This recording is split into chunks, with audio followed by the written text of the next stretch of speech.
جان راجع زحمت مادرت نبودم. مادر شما نداره. مادرت چطوره؟ حالش خوبه؟ سلامم بهش برسون. دست درد نکنه. قابلش قابل نداره. باباجون دستی کردم سلام رو بابا درست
چه گیر اومدی؟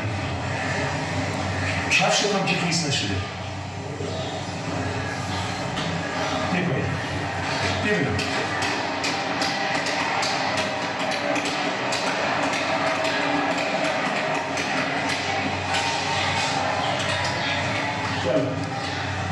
برو ببینم.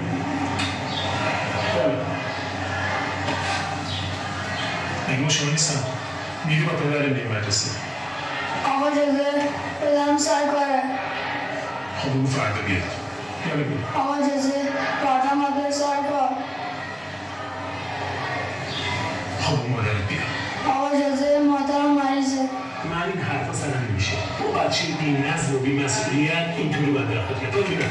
برو ببینم. برو.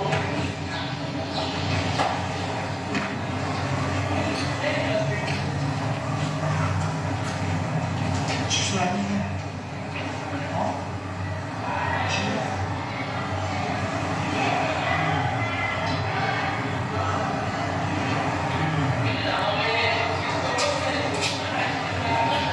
پنجاه و سه.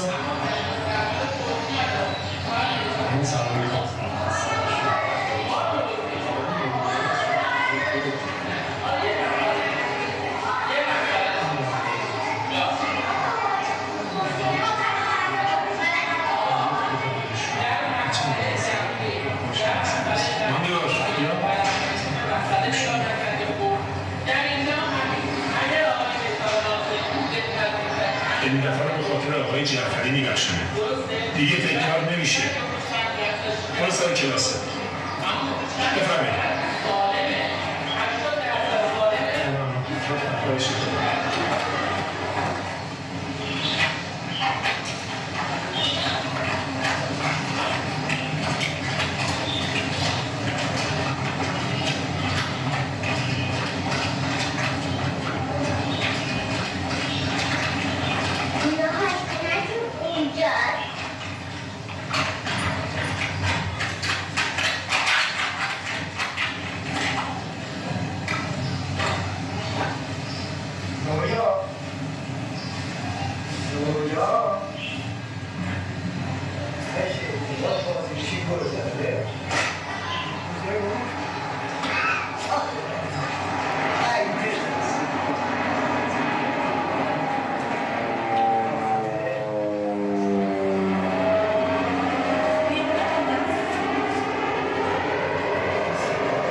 مطمئنی که از پسش برمیاد؟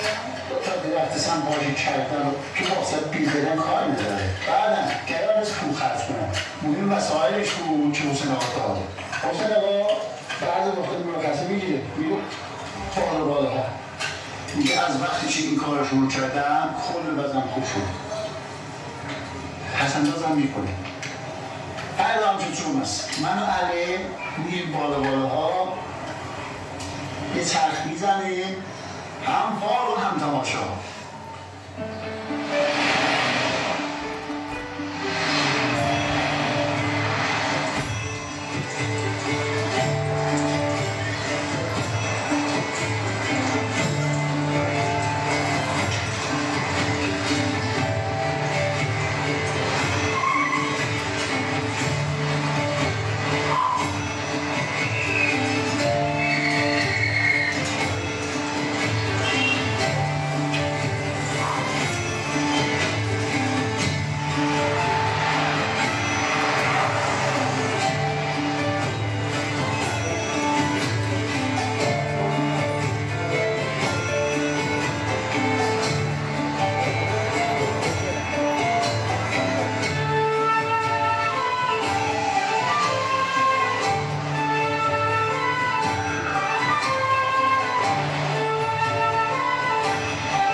بریم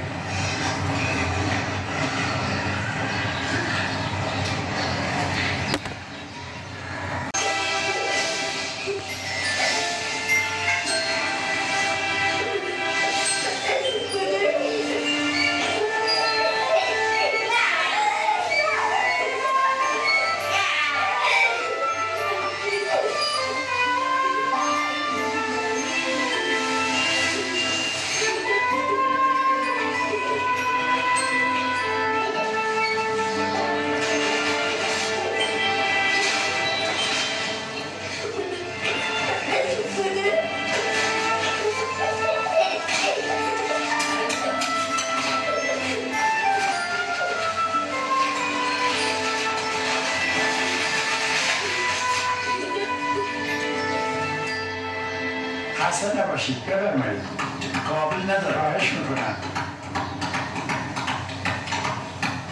زیاده قابل شما را نداره دست شما در نکنه زحمت شما کشیدید دست شما در نکنه علی بیا بریم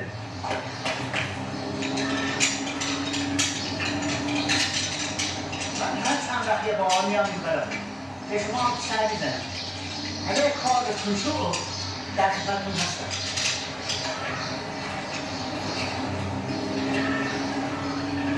خدا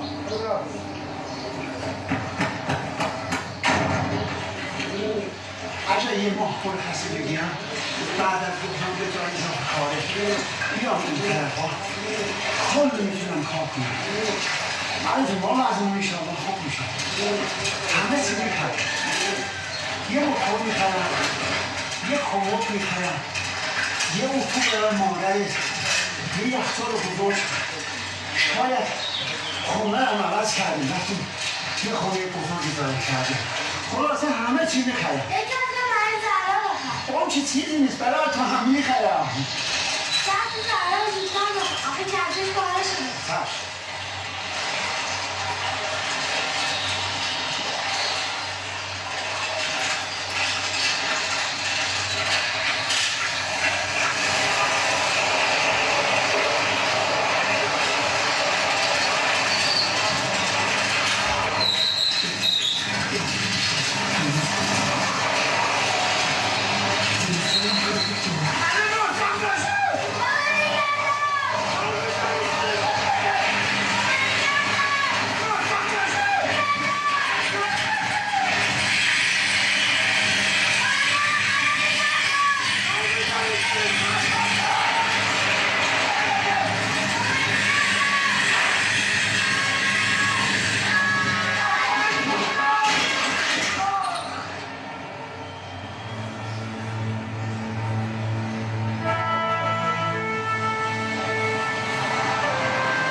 برای کرایه خونش. اصلا با آدم بیدیم ادبه. من چی 2-3 روز پیش رفتم پیشش. بهش گفتم همه روزا پول میاد دستم. میارم بهت میدم. اون که پوشش به این حرفه بدهکار نیست. امروز 2 ساعت تو حیاط نشسته بود تو بیای. میگی معرفت. فردا میرم پیشش. دست خالی که نمیشه. خدا بزرگه. ناراحت نباش. مگه با این حال روزت میتونی بری؟ چی شده؟ هیچی نشده بابا.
در سطح استان قراره چی برگزار بشه. اولین دوره مسابقات از کلاس‌های سوم و چهارمه. حالا کسانی که تمایل دارن مایلن توی این مسابقه شرکت بکنن بیان ثبت نام بکنن، بعد از اینا یه امتحان گرفته بشه.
سلام علیکم.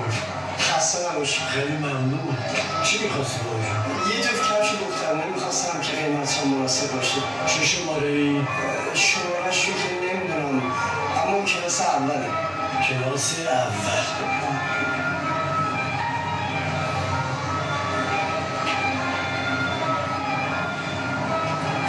بیا باشه این دو مدل کفش کدومش می‌خوام؟ رنگش چیه؟ یکیش قرمز گلش همرنگ خودشه، یکیش هم بنفشه گلش زرد قرمز. زرد و قرمز. قیمتش مناسبه؟ با هم کنار میاد. زرد و قرمز. همه خیلی خوبه. خیلی ممنون.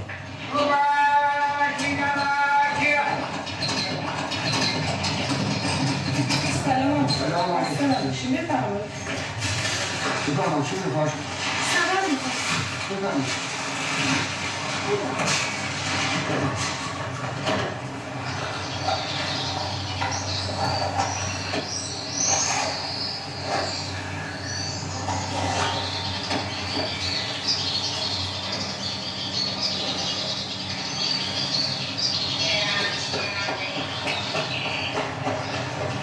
Barney, Barney, yeah.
چه خبره؟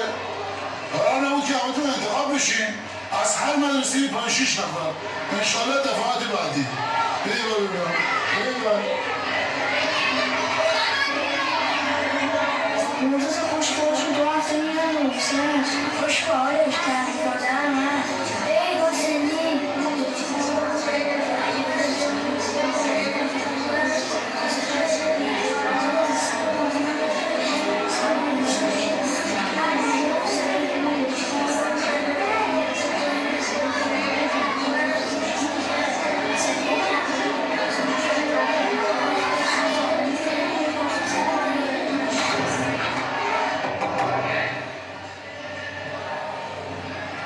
آقا اجازه بیا تو چی میخوای؟ آقا من میخواد مسابقه شرکت کنیم جدی نگی؟ یکی زود آمدی بعدا چی کار میکنی؟ حال بودیم آقا ما یه دون رفته بودیم این دفعه که گذشت مسابقه بعدی یادت نره من نمیتونم مسابقه بشیم نمیشه بزرگم آقا تو هم خدا گفتم نمیشه آقا من نمیتونم مسابقه بشیم دلگاهی نیست که بزرگم اولا بازی امتحان میگوری دوم موردش دیگه تموم شده آقا من نمیتونم مسابقه شرکت کنیم عجب پسر سمشیه گفتم نمیشه دیگه برو پیر قلبت آقا اجازه من بولیدم برنده بشم آقا تو خود از نور بریزی آقا اجازه مقدر خوب میدهی من از همه جلو میزنم من بولیدم برنده بشم آقا تو خود از نور بریزی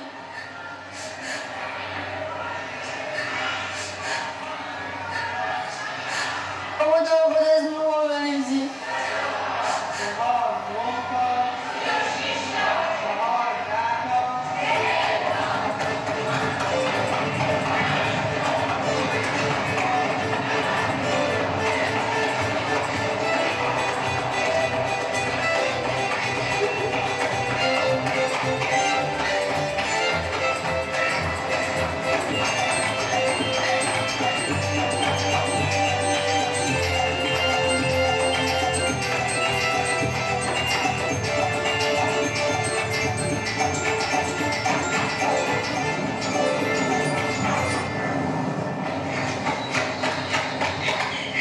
زهرا یه خبر خوب چه خبری؟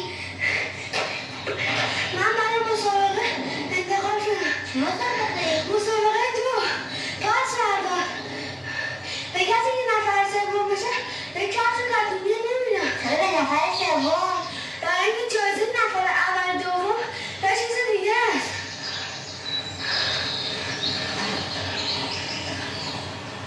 اگه سوم کنم کتونیه رو میدم به تو آخه اون کفش پسرانه است اون کار نداره چون کفشونه عوضش میکنم کفش دخترانه برای تو میگیرم اگه نفر سوم نشدی چی؟ من معلومه سوم میشم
باشه بده.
عکس تکیه بفهمی خواهش میکنم بفهم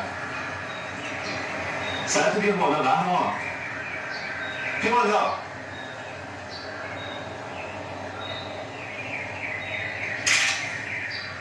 یکی دیگه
செத்துட்டா AC கண்ட பூந்துட்டா ஏரியால பண்ணுவோம் ஜோருடா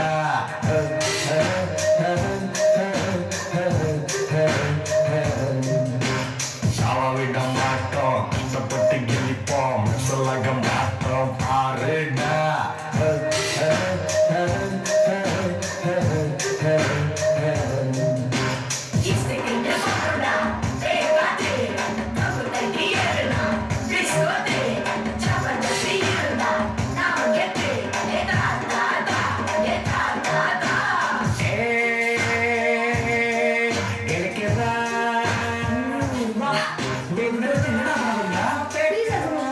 அம்மாவுக்கு தெரியுமாடா?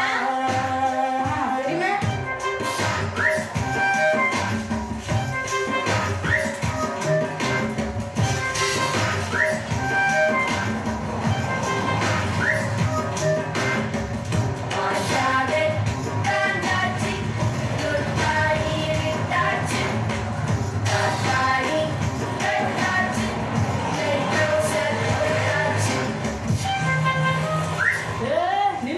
எங்க போறீங்க?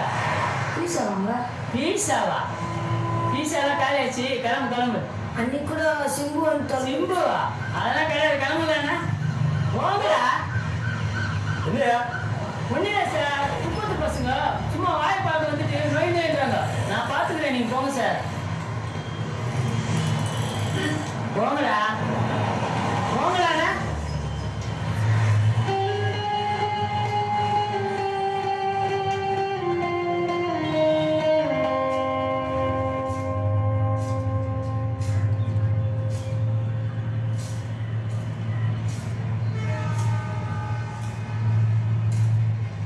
குப்பத்து பசங்க சொன்னா எங்க வீடு எப்படி தெரியும்? அது நீ போட்டிருக்க சொக்காயை வச்சு சொல்லியிருக்கேன். சொக்கா வச்சா ஆமா, இவ்வளவு அதுக்கா சொக்கா போட்டிருந்தா தெரியாதா என்ன? உனக்கு எப்படி இதெல்லாம் தெரியும்? ஒரு தடவை என்னை மாப்பிள்ள பார்க்கணும்ல, நான் போட்டு அழுக்கு சொக்காயை பார்த்து பொண்ணு என்னை வேணாந்துச்சு. அப்போ எங்கள் அம்மா சொல்லிச்சு, இந்த முசல்கட்டிக்கு மதிப்பு போட்டுருக்க சொக்காயை வச்சு தானே.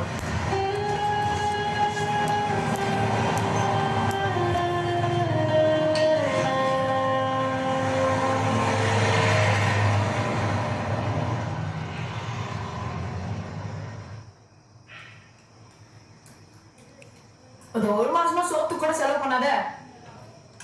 கட்சி துட்டெல்லாம் பிராஞ்சி எடுத்து போய் குத்தா இது வரைக்கும் குடும்பம் இருக்கே, குத்து துட்டெல்லாம் பத்தாதான்.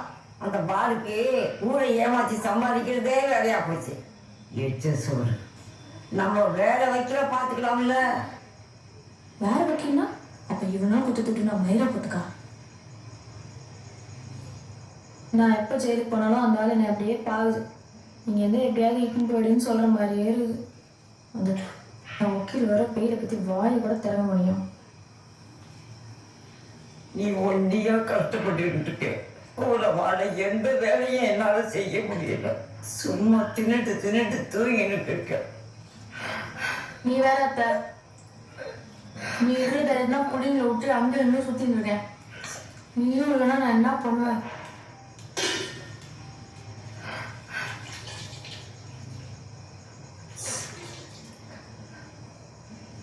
ஐயா நாங்கள் இங்கே பீஸாத்தில் போகணும்.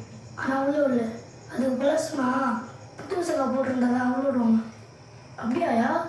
அப்படி இல்லைடா, நல்ல சொக்கா போட்டுக்கிட்டு உங்ககிட்ட துட்டு நிறைய இருக்கும். உங்ககிட்ட துட்டு இருக்காது இல்லை, அதான் உள்ள விட்டுருக்க மாட்டேன். நான் தான் துட்டு வச்சுருவேன். என்ன?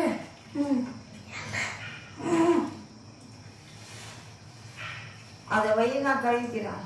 இருக்கட்டும், நான் கழிக்கிறேன். நீ பாடு.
இல்லை எங்களுக்கு வேணாம், நாங்களே வாங்கிக்கிறோம்.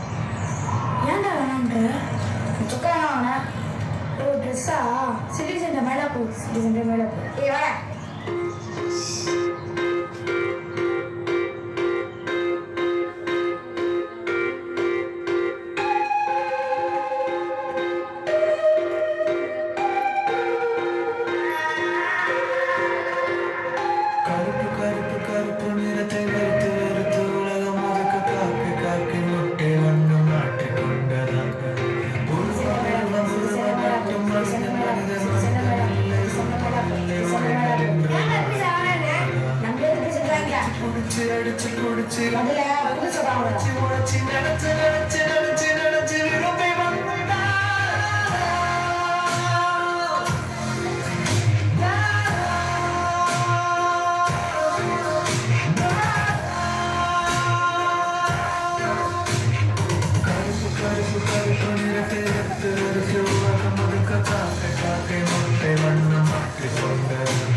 அவனா குடோன்ல கறி நிறுவனம் இல்லாம சூப்பர் போய் இன்னும் எங்கெல்லாம் கறி கிடைக்குன்னு கேட்டிருக்கான்.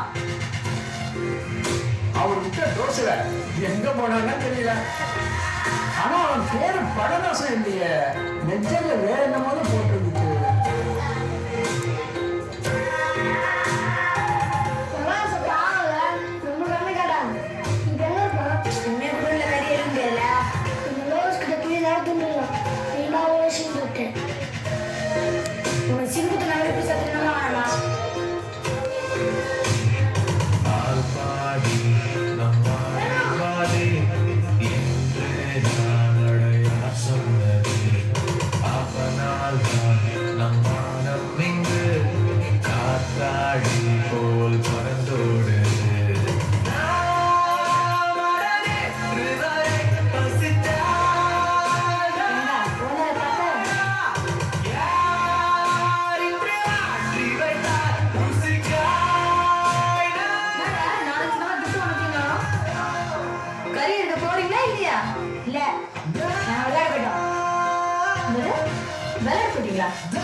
நாளைக்கு உங்க அப்பா பார்க்க போனோம், ஞாபகம் இருக்குல்ல?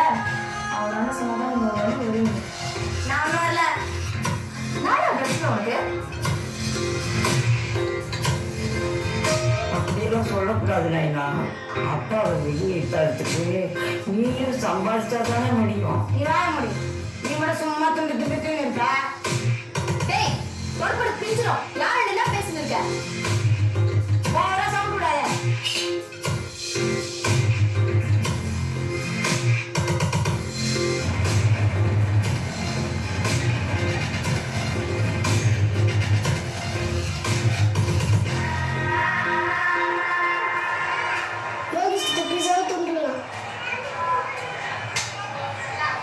அவன் துணுட்டு எச்ச பீஸா கொடுப்பான் நீ துணுவியா காஞ்ச ஜாதி அரசியல் அறியாதவன் யார் தானும் நாடும் ஒன்றென கண்டு தன்னையே தந்த மன்னன் சிவாஜி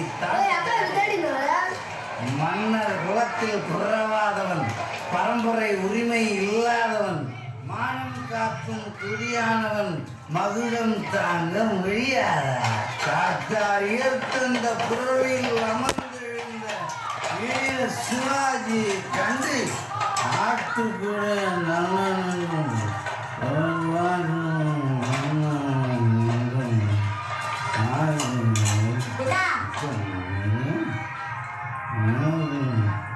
என்னங்கடாது அண்ணா மட்டையா சரி நான் போறேன் இவரா ரோட்ல குடிச்சிட்டு விடுற அளவுக்கு ஆயிடுச்சுல இந்தா எதனா வாங்கிட்டு வந்துங்க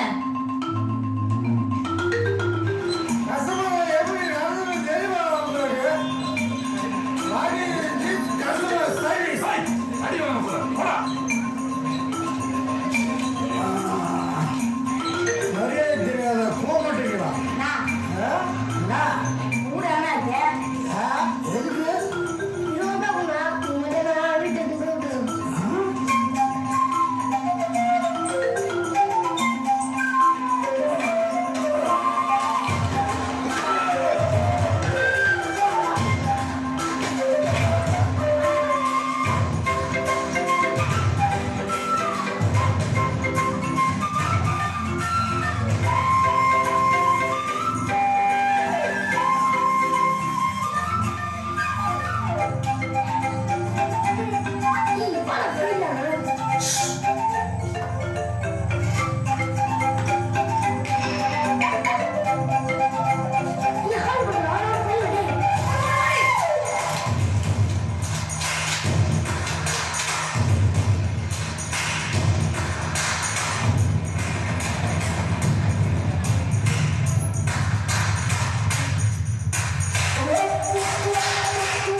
போட்டே இருக்கு பாரு.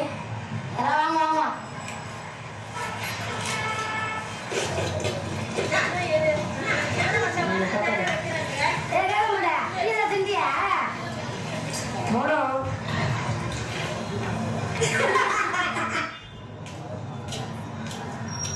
புதுசுல வரணும்ல அதான் சொன்னேனே 200 ரூபாய் இருக்கும். இப்போ நம்ம கிட்ட ஒரு 150 ரூபா இருக்கும்.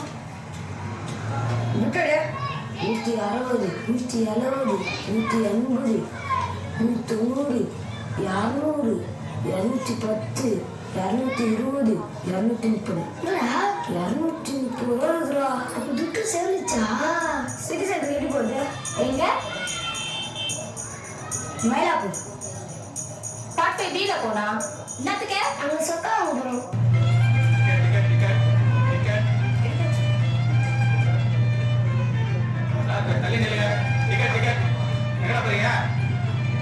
நாங்க புதுக்குடி வாங்க போறோம்.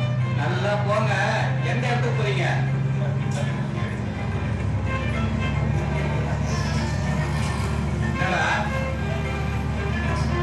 City centre. City centre Mylapore.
It's not hygienic. டேய் இப்போதான் நான் ட்ரெஸ் வாங்கி கொடுத்தேன். ட்ரெஸ் கேட்கவே இல்லை. வீட்டில் ஃப்ரிட்ஜில் எவ்வளோ ஃப்ரூட்ஸ் இருக்கு, முதல்ல அதை சாப்பிடுங்க. வெயிட் பண்ணுங்க, வரேன்.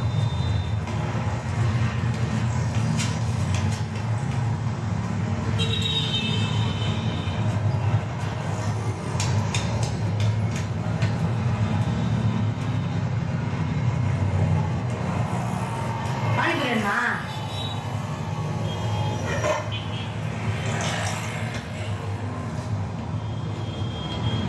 ஓகே சார், அப்படியே செஞ்சுக்கலாம்.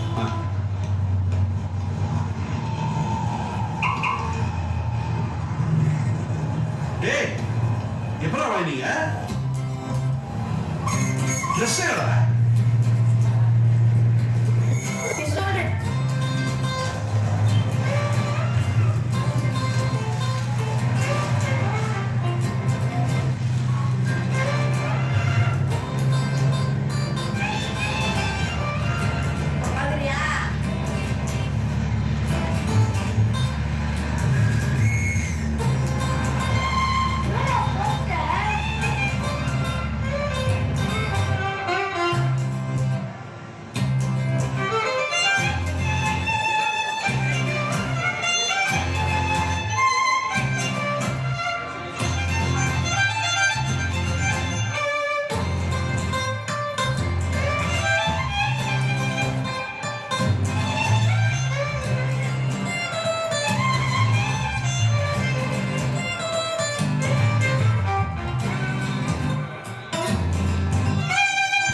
பிரச்சனை பண்ணேன்.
ഏവർക്കും നമസ്കാരം.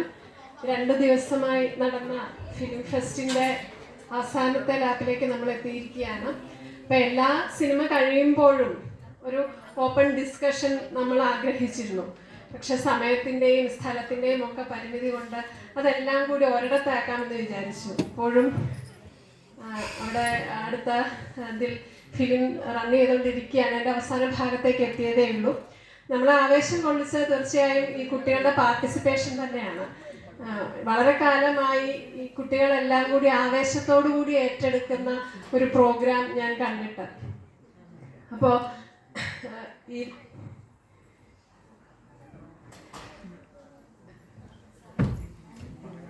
സൈഗാൾ എന്ന പേരിൽ ഈ ഫിലിം ഫെസ്റ്റ് ആരംഭിക്കുമ്പോൾ ബഷീറിനെയും നീലവെളിച്ചത്തെയും അദ്ദേഹത്തിൻ്റെ പ്രിയപ്പെട്ട പാട്ടിനെയും ഭാർഗവിയെയും ഒക്കെ ഈ ദേശത്തോട് ചേർത്ത് വയ്ക്കണം എന്ന വലിയ ആഗ്രഹമുണ്ടായിരുന്നു. അതിൻ്റെ സംഗീതവും ആ ദൃശ്യവിസ്മയങ്ങളും ഒപ്പം തന്നെ സിനിമ എന്ന് പറയുന്ന കലയെ കൂടുതൽ അടുത്തറിയാനുള്ള ആവേശം കുട്ടികൾ ഉണർത്തുകയും ഒക്കെ ഞങ്ങളുടെ ആവശ്യമായിരുന്നു. അതെല്ലാം ഏകദേശം ഒരു കുറേയെങ്കിലും ഒക്കെ പരിപൂർണതയിലെത്തി എന്നാണ് വിശ്വസിക്കുന്നത്. അതുകൊണ്ട് ഈ പാർട്ടിസിപ്പേഷൻ തന്നെ അത് സൂചിപ്പിക്കുന്നുണ്ട്. പലപ്പോഴും ഇന്ന ഫിലിം കാണണം എന്ന് പറഞ്ഞുകൊണ്ട് അതില്ലേ എന്ന് ചോദിച്ചുകൊണ്ട് കുട്ടികളൊക്കെ വരുന്ന വളരെ ആവേശത്തോടു കൂടിയാണ് ഞങ്ങൾ ഏവരും കണ്ടത്. ഇന്ന് നമുക്ക് 2 ഫിലിം എക്സ്പേർട്സ് ഇവിടെയുണ്ട്. ആശിഷ് സാറും മാലിനി മിസ്സും. അവർ സ്വയം ചിരിക്കുന്നുണ്ടെങ്കിലും നമുക്കറിയാം ഫിലിം ഫെസ്റ്റുകൾക്കും ലിറ്റററി ഫെസ്റ്റുകൾക്കും ഒക്കെ പോയി ഈ ഫെസ്റ്റിവൽ ലോകത്തെ ഫെസ്റ്റിവലായി കണ്ടുകൊണ്ട് നമ്മുടെ ലിറ്ററേച്ചറിനെ തിരിച്ചറിയുന്നതിനും ദൃശ്യവിസ്മയങ്ങളെ തിരിച്ചറിയുന്നതിനുമൊക്കെ നമുക്ക് കയ്യെത്തി പിടിക്കാവുന്ന ഒരു ദൂരം ഇവർ തന്നെയാണ്. ഏറെ സ്നേഹത്തോടെ 2 പേരെയും സ്വാഗതം ചെയ്യുകയാണ്. എനിക്ക് തോന്നുന്നു ഒരു ചെറിയ ഡിസ്കഷൻ ഇവിടെ തുടങ്ങി എന്ന് തോന്നുന്നു. നമുക്ക് കുറച്ചൊരു ഫ്രണ്ട്ലി ടോക്ക് ആകാം. ഇങ്ങനെ വലിയ ഔപചാരികതകളൊന്നും ഇല്ലാതെ സിനിമ എങ്ങനെയാണ്, ഈ ഫിലിം ഫെസ്റ്റ് എങ്ങനെയിരുന്നു, അതിലേറ്റവും വിസ്മയിപ്പിച്ചത് ഏതാ, അങ്ങനെയൊക്കെയുള്ളൊരു ചോദ്യത്തിൽ നമുക്കൊരു ഫ്രണ്ട്ലി ടോക്ക് ആകാമെന്ന് വിചാരിക്കുന്നു. അപ്പം കുട്ടികളുടെ ഇടയിൽ നിന്ന് തന്നെ അതിന് ആളുകൾ വരട്ടെ. വരുന്നോ? ജസ്റ്റ് എന്താണ് ഈ ഫിലിം ഫെസ്റ്റിൽ നിന്ന് കിട്ടിയത് എന്നൊന്ന് പറഞ്ഞാൽ മതി. പേരെന്തായിരുന്നു? അനന്തു. അനന്തുവാ?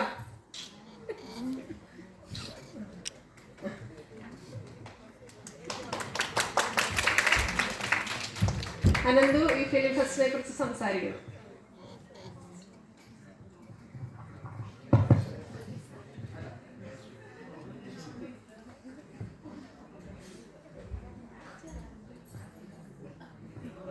നല്ലൊരു ഫിലിംസാണ് ഇന്ന് ഇവിടെ കാണിച്ചത്. ഇന്നും ഇന്നലെയൊക്കെ ആയിട്ട് നല്ല കുറേ സിനിമകളാണ് ഇവിടെ കാണിച്ചിരുന്നത്. ഈ പരിപാടി പാടിക്കാനായിട്ട് നന്ദി പറയുന്നു. വലിയ അനുഭവം കിട്ടിയില്ലെങ്കിലും വളരെ നന്ദിയുണ്ട് എന്ന് മനസ്സിലാവുന്നുണ്ട്. ഒരു ഫിലിം ഫെസ്റ്റ് അനുഭവം നമ്മുടെ മാലിന്യ മിസ് പങ്കുവയ്ക്കുന്നു. സ്നേഹപൂർവ്വം മിസ്സിനെ ക്ഷണിക്കുന്നു. ഹലോ, ഈ ആദ്യം സമത് സാർ ഇതിൻ്റെ പോസ്റ്റർ ഇട്ടല്ലോ ഫിലിംസിൻ്റെ ലിസ്റ്റിംഗ് ഒക്കെ ആയിട്ട്. അപ്പോൾ അതിനകത്ത് ഞാനിങ്ങനെ ഓരോ സിനിമ കാണുമ്പോഴും എനിക്ക് ഇതിനകത്ത് കുരങ്ങുപെടൽ എന്ന് പറഞ്ഞ സിനിമ ഞാൻ ഇപ്പോഴാണ് കാണുന്നത്. ഫ്ലൈ അവേ ഹോമും കണ്ടിട്ടില്ല. ബാക്കിയൊക്കെ എൻ്റെ നിങ്ങളുടെ ഇപ്രായത്തിലുള്ള, അതായത് 17-18 ഞാൻ 17-18 വയസ്സുള്ള സമയത്ത് കണ്ടിട്ടുള്ള സിനിമകളാണ്. ഇപ്പോൾ ഒരു തിരിച്ചുപോക്കും കൂടെയാണ്. വല്ലാതെ എന്താ പറയുക, നൊസ്റ്റാൾജിക് ആയി. അതിനോടൊപ്പമായിട്ട് അന്ന് രാത്രി, ഇത് സമദ് സാറിനോട് കൂടെ പറയാം, ഇന്ന് രാത്രി ഞാൻ ഉറങ്ങിയപ്പോൾ ഞാൻ ലൈഫ് ഇസ് ബ്യൂട്ടിഫുൾ സിനിമയ്ക്ക് അകത്താണ്. കാര്യം അത്രയധികം ഈ സിനിമ, ഈ സിനിമകൾ നമ്മൾ കണ്ട സിനിമകളൊക്കെ കുറേയൊക്കെ ഉള്ളിൽ പെട്ടുപോയിട്ടുണ്ട്. അപ്പം അതിനെ വീണ്ടെടുക്കാനും വേണ്ടിയിട്ടുള്ള ഈ ഒരു അവസരം തന്നതിന് മലയാളം ഡിപ്പാർട്ട്മെൻറ്റിന് ഒരു lot of thank yous and congratulations also. കുരങ്ങുപെടലി സിനിമ കണ്ടവരുണ്ടോ? എത്തിയില്ല. കാക്കാമുട്ടയെ കണ്ടിട്ടുണ്ടാവില്ല. കാക്കാമുട്ടയെ കണ്ടു. ലൈഫ് ഇസ് ബ്യൂട്ടിഫുൾ ഇല്ല. മജീദിയുടെ സിനിമ ചിൽഡ്രൻ ഓഫ് ഹെവൻ. പിന്നെ ഞാൻ 17-18 വയസ്സിൻ്റെ കാര്യം പറയുന്നുണ്ട്. ആ സമയത്ത് നമ്മളുടെ ഒരു സൗഹൃദ കൂട്ടം എന്ന് പറയുന്നത് ഈ സിനിമ കാണലാണ് നമ്മുടെ മെയിൻ. ഇപ്പോൾ രാവിലെ തൊട്ട് വൈകുന്നേരം വരെ 3 സിനിമയൊക്കെ ഒരു ദിവസം കാണും. ക്ലാസ്സിൽ പോക്കൊന്നും ഇല്ല, ഇതൊക്കെ തന്നെ പരിപാടി. പക്ഷെ അന്ന് ഇതുപോലെയുള്ളൊരു അവൈലബിലിറ്റി ഇല്ല. ഞാൻ ബാംഗ്ലൂരാണ് എൻ്റെ ഡിഗ്രി പഠിക്കുന്നത്. ഡിഗ്രി കാലത്ത് മെജസ്റ്റിക് എന്ന് പറയുന്നൊരു സ്ഥലമുണ്ട്, ബാംഗ്ലൂരിലെ ഒരു മേജർ പോയിന്റാണ്. അവിടുത്തെ ബസ് സ്റ്റാൻഡും അങ്ങനെയൊക്കെയാണ്. അവിടെ പൈറേറ്റഡ് DVDs വിൽക്കും. ഇത് അത്യാവശ്യം ഒരു പൈറേറ്റഡ് DVDs ലീഗൽ അല്ലല്ലോ. അപ്പം അത്യാവശ്യം ക്രൈം സീനാണ് കേട്ടോ. അപ്പം നമ്മൾ അവിടെ പോയി 30 രൂപയാണ് അന്ന് ഒരു DVD മേടിക്കണമെങ്കിൽ. ഇത് ഫോറിൻ ലാംഗ്വേജ് ഫിലിംസ്. അങ്ങനെ കണ്ടതാണ് മജീദിയുടെ ചിൽഡ്രൻ ഓഫ് ഹെവൻ, പിന്നെ colour of parallel. Iranian cinema, ലോക സിനിമ കാണുന്നത് തുടങ്ങുന്നത് മെജസ്റ്റിക്കിൽ നിന്നാണ്, ബാംഗ്ലൂർ. അപ്പം അത് എൻ്റെ കൂടെ കണ്ടവരൊക്കെ അവർ സിനിമാക്കാരായിട്ട് മാറി കേട്ടോ. അത് വേറൊരു കഥ. അപ്പോൾ മെജസ്റ്റിക്കിൽ നിന്ന് ഞങ്ങൾ പോയി ഇതുപോലെ 30 രൂപ അന്ന് നമ്മളെ സംബന്ധിച്ചിടത്തോളം വലിയൊരു കാര്യമാണ്. 30 രൂപ ഉണ്ടാക്കുക ഒരു സിനിമ കാണാൻ വേണ്ടിയിട്ട് 30 രൂപ ശരിക്കൂട്ടുക. അപ്പോൾ ഒന്നല്ല, നമ്മളിങ്ങനെ തുടർച്ചയായിട്ട് കണ്ടുകൊണ്ടിരിക്കുകയാണ്. അങ്ങനെ ഈ DVDs മേടിച്ചുകൊണ്ട് പോകുന്നു, കാണുന്നു. പലപ്പോഴൊക്കെ നമ്മൾ പറ്റിക്കപ്പെടും. ഇത് പോലീസ് കാണാതെ സൈഡിൽ സ്ട്രീറ്റിൽ നടക്കുന്ന ഷെയ്ഡി ബിസിനസ്സാണ്. ഇത് ഞാൻ പറയാനുള്ള കാര്യം, ഇന്ന് കുരങ്ങുപെടൽ സിനിമ കാണുമ്പോൾ അവിടെ ഇങ്ങനെ പൈസ സൂക്ഷിച്ച് വെച്ചിട്ട് കൊണ്ടുപോയിട്ട് സൈക്കിൾ എടുത്ത് സൈക്കിൾ പഠിക്കുന്ന ഒരു അതിമനോഹരമായിട്ടുള്ള സിനിമയാണ്, ബാല്യമാണ്, അതൊക്കെയാണ്. അപ്പം എന്തായാലും മെജസ്റ്റിക്ക് പോയി ഇതുപോലെ DVD മേടിക്കും, സിനിമ കാണും. പലപ്പോഴും നമ്മൾ പറ്റിക്കപ്പെടുകയും ചെയ്യും. പോസ്റ്ററും കാര്യങ്ങളൊക്കെ ഉണ്ടാവും. DVD കൊണ്ട് നമ്മൾ ചെന്ന് ഇത് ഇടുമ്പോഴാണ് ഇത് ഒന്നെങ്കിൽ വേറെ എന്തെങ്കിലും സിനിമയാവും, അല്ലെങ്കിൽ അത് വർക്ക് ചെയ്യില്ല. അപ്പോൾ ഒരു ദിവസം ഇതേമാതിരി എൻ്റെ സുഹൃത്തായിട്ടുള്ള ഹസൻ ഒരു ഡയറക്ടറാണ്. ഈസ് ഓൾസോ അക്കാഡമിക് സിനിമക്കാരനാണ് ഹസൻ. അപ്പോൾ ഹസൻ പറയാൻ ഇതിങ്ങനെ ശരിയല്ല, നമുക്ക് തിരിച്ചു പോയി ചോദിക്കാം. അപ്പോൾ തിരിച്ചു പോയി ചോദിക്കാനുള്ളത് ഞാൻ, എൻ്റെ സുഹൃത്ത് ഹസൻ, ഷിയാസ്, ഞങ്ങൾ 3 പേരാണ്. അപ്പം ഞാൻ ഇപ്പം ഇങ്ങനെ ഇരിക്കുന്നുണ്ടെങ്കിൽ 17 വയസ്സിൽ എന്നെ കാണാൻ പോലും ഇല്ല. അപ്പം ഞങ്ങൾ പോവുകയാണ്. ഞങ്ങൾ 3 പേര് 2 ബസ് കയറി മെജസ്റ്റിക്കിൽ ചെല്ലുന്നു. ഈ തെരുവിലേക്ക് പോകുന്നു. അവിടെ ചെന്നിട്ട് ഇത് എന്താണ് ഞങ്ങൾക്ക് അല്ലെങ്കിൽ പൈസ തിരിച്ചെല്ലാം ഞങ്ങൾക്ക് DVD തരണമെന്ന് പറഞ്ഞിട്ട് പോവുകയാണ്. അന്ന് ഞങ്ങളെ അത് ഹസനും ഷിയാസും കൂടെ പോകുന്നു. ഞാൻ കടയുടെ പുറത്ത് നിൽക്കുന്നു. കടയല്ല, വഴിയിലിങ്ങനെ ടെൻറ്റ് വലിച്ച് കെട്ടിയിരിക്കുന്നതാണ്. ഇവർ വല്ലാണ്ട് ഞങ്ങളെ പേടിപ്പിക്കുന്നുണ്ട്. ഈ വഴിക്ക് കണ്ടുപോകരുത്. ലിറ്ററലി ഞങ്ങൾ 3 പേര് ഓടുകയാണ് അവിടുന്ന്. അതൊരു സിനിമ അനുഭവം അല്ലേ പറയുന്നത്. ഈ ഒരു ബ്രോഷർ കാണുമ്പോൾ ഓടി പറഞ്ഞാൽ really scared for our life. ഈ വഴിക്ക് കണ്ടിട്ടുണ്ടെങ്കിൽ നിങ്ങളെ ശരിപ്പെടുത്തി കളയും എന്ന് പറയാണ്. Because again watching films like that is not, അത് ലീഗൽ അല്ലല്ലോ. നമ്മൾ തന്നെ തിരുടന്മാരുടെ അടുത്ത് തിരുട്ട് പരിപാടിയായിട്ടാണ് നമ്മൾ പോകുന്നത്. പിന്നീട് നമ്മളത് ചോദിക്കാൻ ചെയ്യുന്നത് നിങ്ങൾ ഞങ്ങളെ പറ്റിച്ചു എന്ന് പറഞ്ഞിട്ട് ഈ ഇത്തിരി പോകുന്ന 3 നമ്മൾ അവിടുത്തുകാരുമല്ല, നമ്മൾ 3 മലയാളികളാണ് ചെന്ന് ഈ സ്ട്രീറ്റിൽ പെടുന്നു. എന്തായാലും അതൊരു കഥ. അപ്പം അങ്ങനെയൊക്കെയുള്ള ഒരുപാട് മെമ്മറീസ് ഇതിൻ്റെ കൂടെ വന്നു എന്നാണ്. അങ്ങനെ ആദ്യമേ കാണുന്ന സിനിമ പാരഡീസുമാണ്. ആ സമയത്ത് കാണുന്ന സിനിമകളിൽ പെടുന്നതാണ് ഈ ലൈഫ് ഇസ് ബ്യൂട്ടിഫുളും ചിൽഡ്രൻ ഓഫ് ഹെവനും ഒക്കെ. ഏറ്റവും അധികം ഇറാനിയൻ സിനിമ കാണുന്നത് മലയാളികളാണ് ഇന്ത്യൻ കോണ്ടെക്സ്റ്റ്. രണ്ടാമതായിട്ട് ബംഗാളികൾ വരുമായിരിക്കും. അപ്പം അത്രയധികം നമ്മൾ ഒരു വലിയൊരു ലോകവുമായിട്ട് സംവദിക്കുന്നു. അത് നമുക്ക് വളരെ ഇമ്മീഡിയറ്റ് ആയിട്ട് ഇമ്മീഡിയറ്റ് മീൻ നമ്മുടെ വളരെ അടുത്ത് ഉള്ള അനുഭവമായിട്ട് മാറുന്നു. അതുകൊണ്ടൊക്കെ ആയിരിക്കും ഈ ലൈഫ് ഈസ് ബ്യൂട്ടിഫുൾ. എത്ര പേര് ലൈഫ് ഈസ് ബ്യൂട്ടിഫുൾ കണ്ടവരുണ്ടോ ഇവിടെ? അല്ലേ? നിങ്ങൾ കണ്ടവരുണ്ട്. ലൈഫ് ഈസ് ബ്യൂട്ടിഫുൾ ഒന്ന് ആലോചിച്ച് നോക്കുക. The shear magic that happens. Concentration ക്യാമ്പിൽ പിടിച്ചുകൊണ്ട് പോവാൻ അച്ഛനെയും മകനെയും. അതിനകത്ത് അച്ഛൻ മകന് കൊടുക്കുന്ന സമ്മാനം എന്താണ്? What happens? ബാല്യം കൊടുക്കുകയാണ് അല്ലേ? ബാല്യം യുദ്ധം ആദ്യമേ കവർന്നെടുക്കുന്നത് അല്ല, അതിൻ്റെ ഏറ്റവും that's a nastiest face of war or an emergency or anything like that is that it steals away childhoods. അപ്പോൾ അത് സിനിമയിലൂടെ നമ്മളിങ്ങനെ കാണുകയാണ്. സിനിമ എന്താണ് നമുക്ക് ചെയ്യുന്നത് എന്നുള്ളത് കൂടി, that it is creating another world and that world is so intensely personal. അതുപോലെ ഒരു അച്ഛൻ കോൺസെൻട്രേഷൻ ക്യാമ്പിൽ വെച്ചിട്ട് മകനോട് പറയാൻ ഇതൊന്നും റിയൽ അല്ല, ഇതൊരു കളിയാണ്, എപ്പോൾ വേണമെങ്കിലും നമുക്ക് ഇതിൻ്റെ അകത്തുനിന്ന് പുറത്ത് കിടക്കാം, അല്ല എപ്പോൾ വേണമെങ്കിലും കിടക്കാം. പക്ഷെ അവസാനം വരെ നിന്നാൽ എന്ത് സംഭവിക്കും?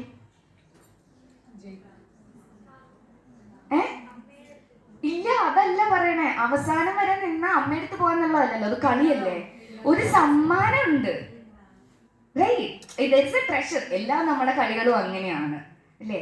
അവസാനം ഒരു സമ്മാനം ഉണ്ട്, അതുകൊണ്ട് അവസാനം വരെ നിൽക്കുക. അപ്പൊ കൊടുക്കുന്നത് ബാല്യാണ്. അപ്പൊ അങ്ങനെയുള്ള വലിയ സമ്മാനങ്ങൾ ഇങ്ങനെയുള്ള ഓരോ വേദികളിലും സിനിമകളിലൂടെയൊക്കെ എനിക്ക് കിട്ടിയിട്ടുണ്ട്. അതൊക്കെ ഒന്ന് അനുഭവിക്കാൻ സാധിച്ചതിൽ ഒരുപാട് താങ്ക് യു.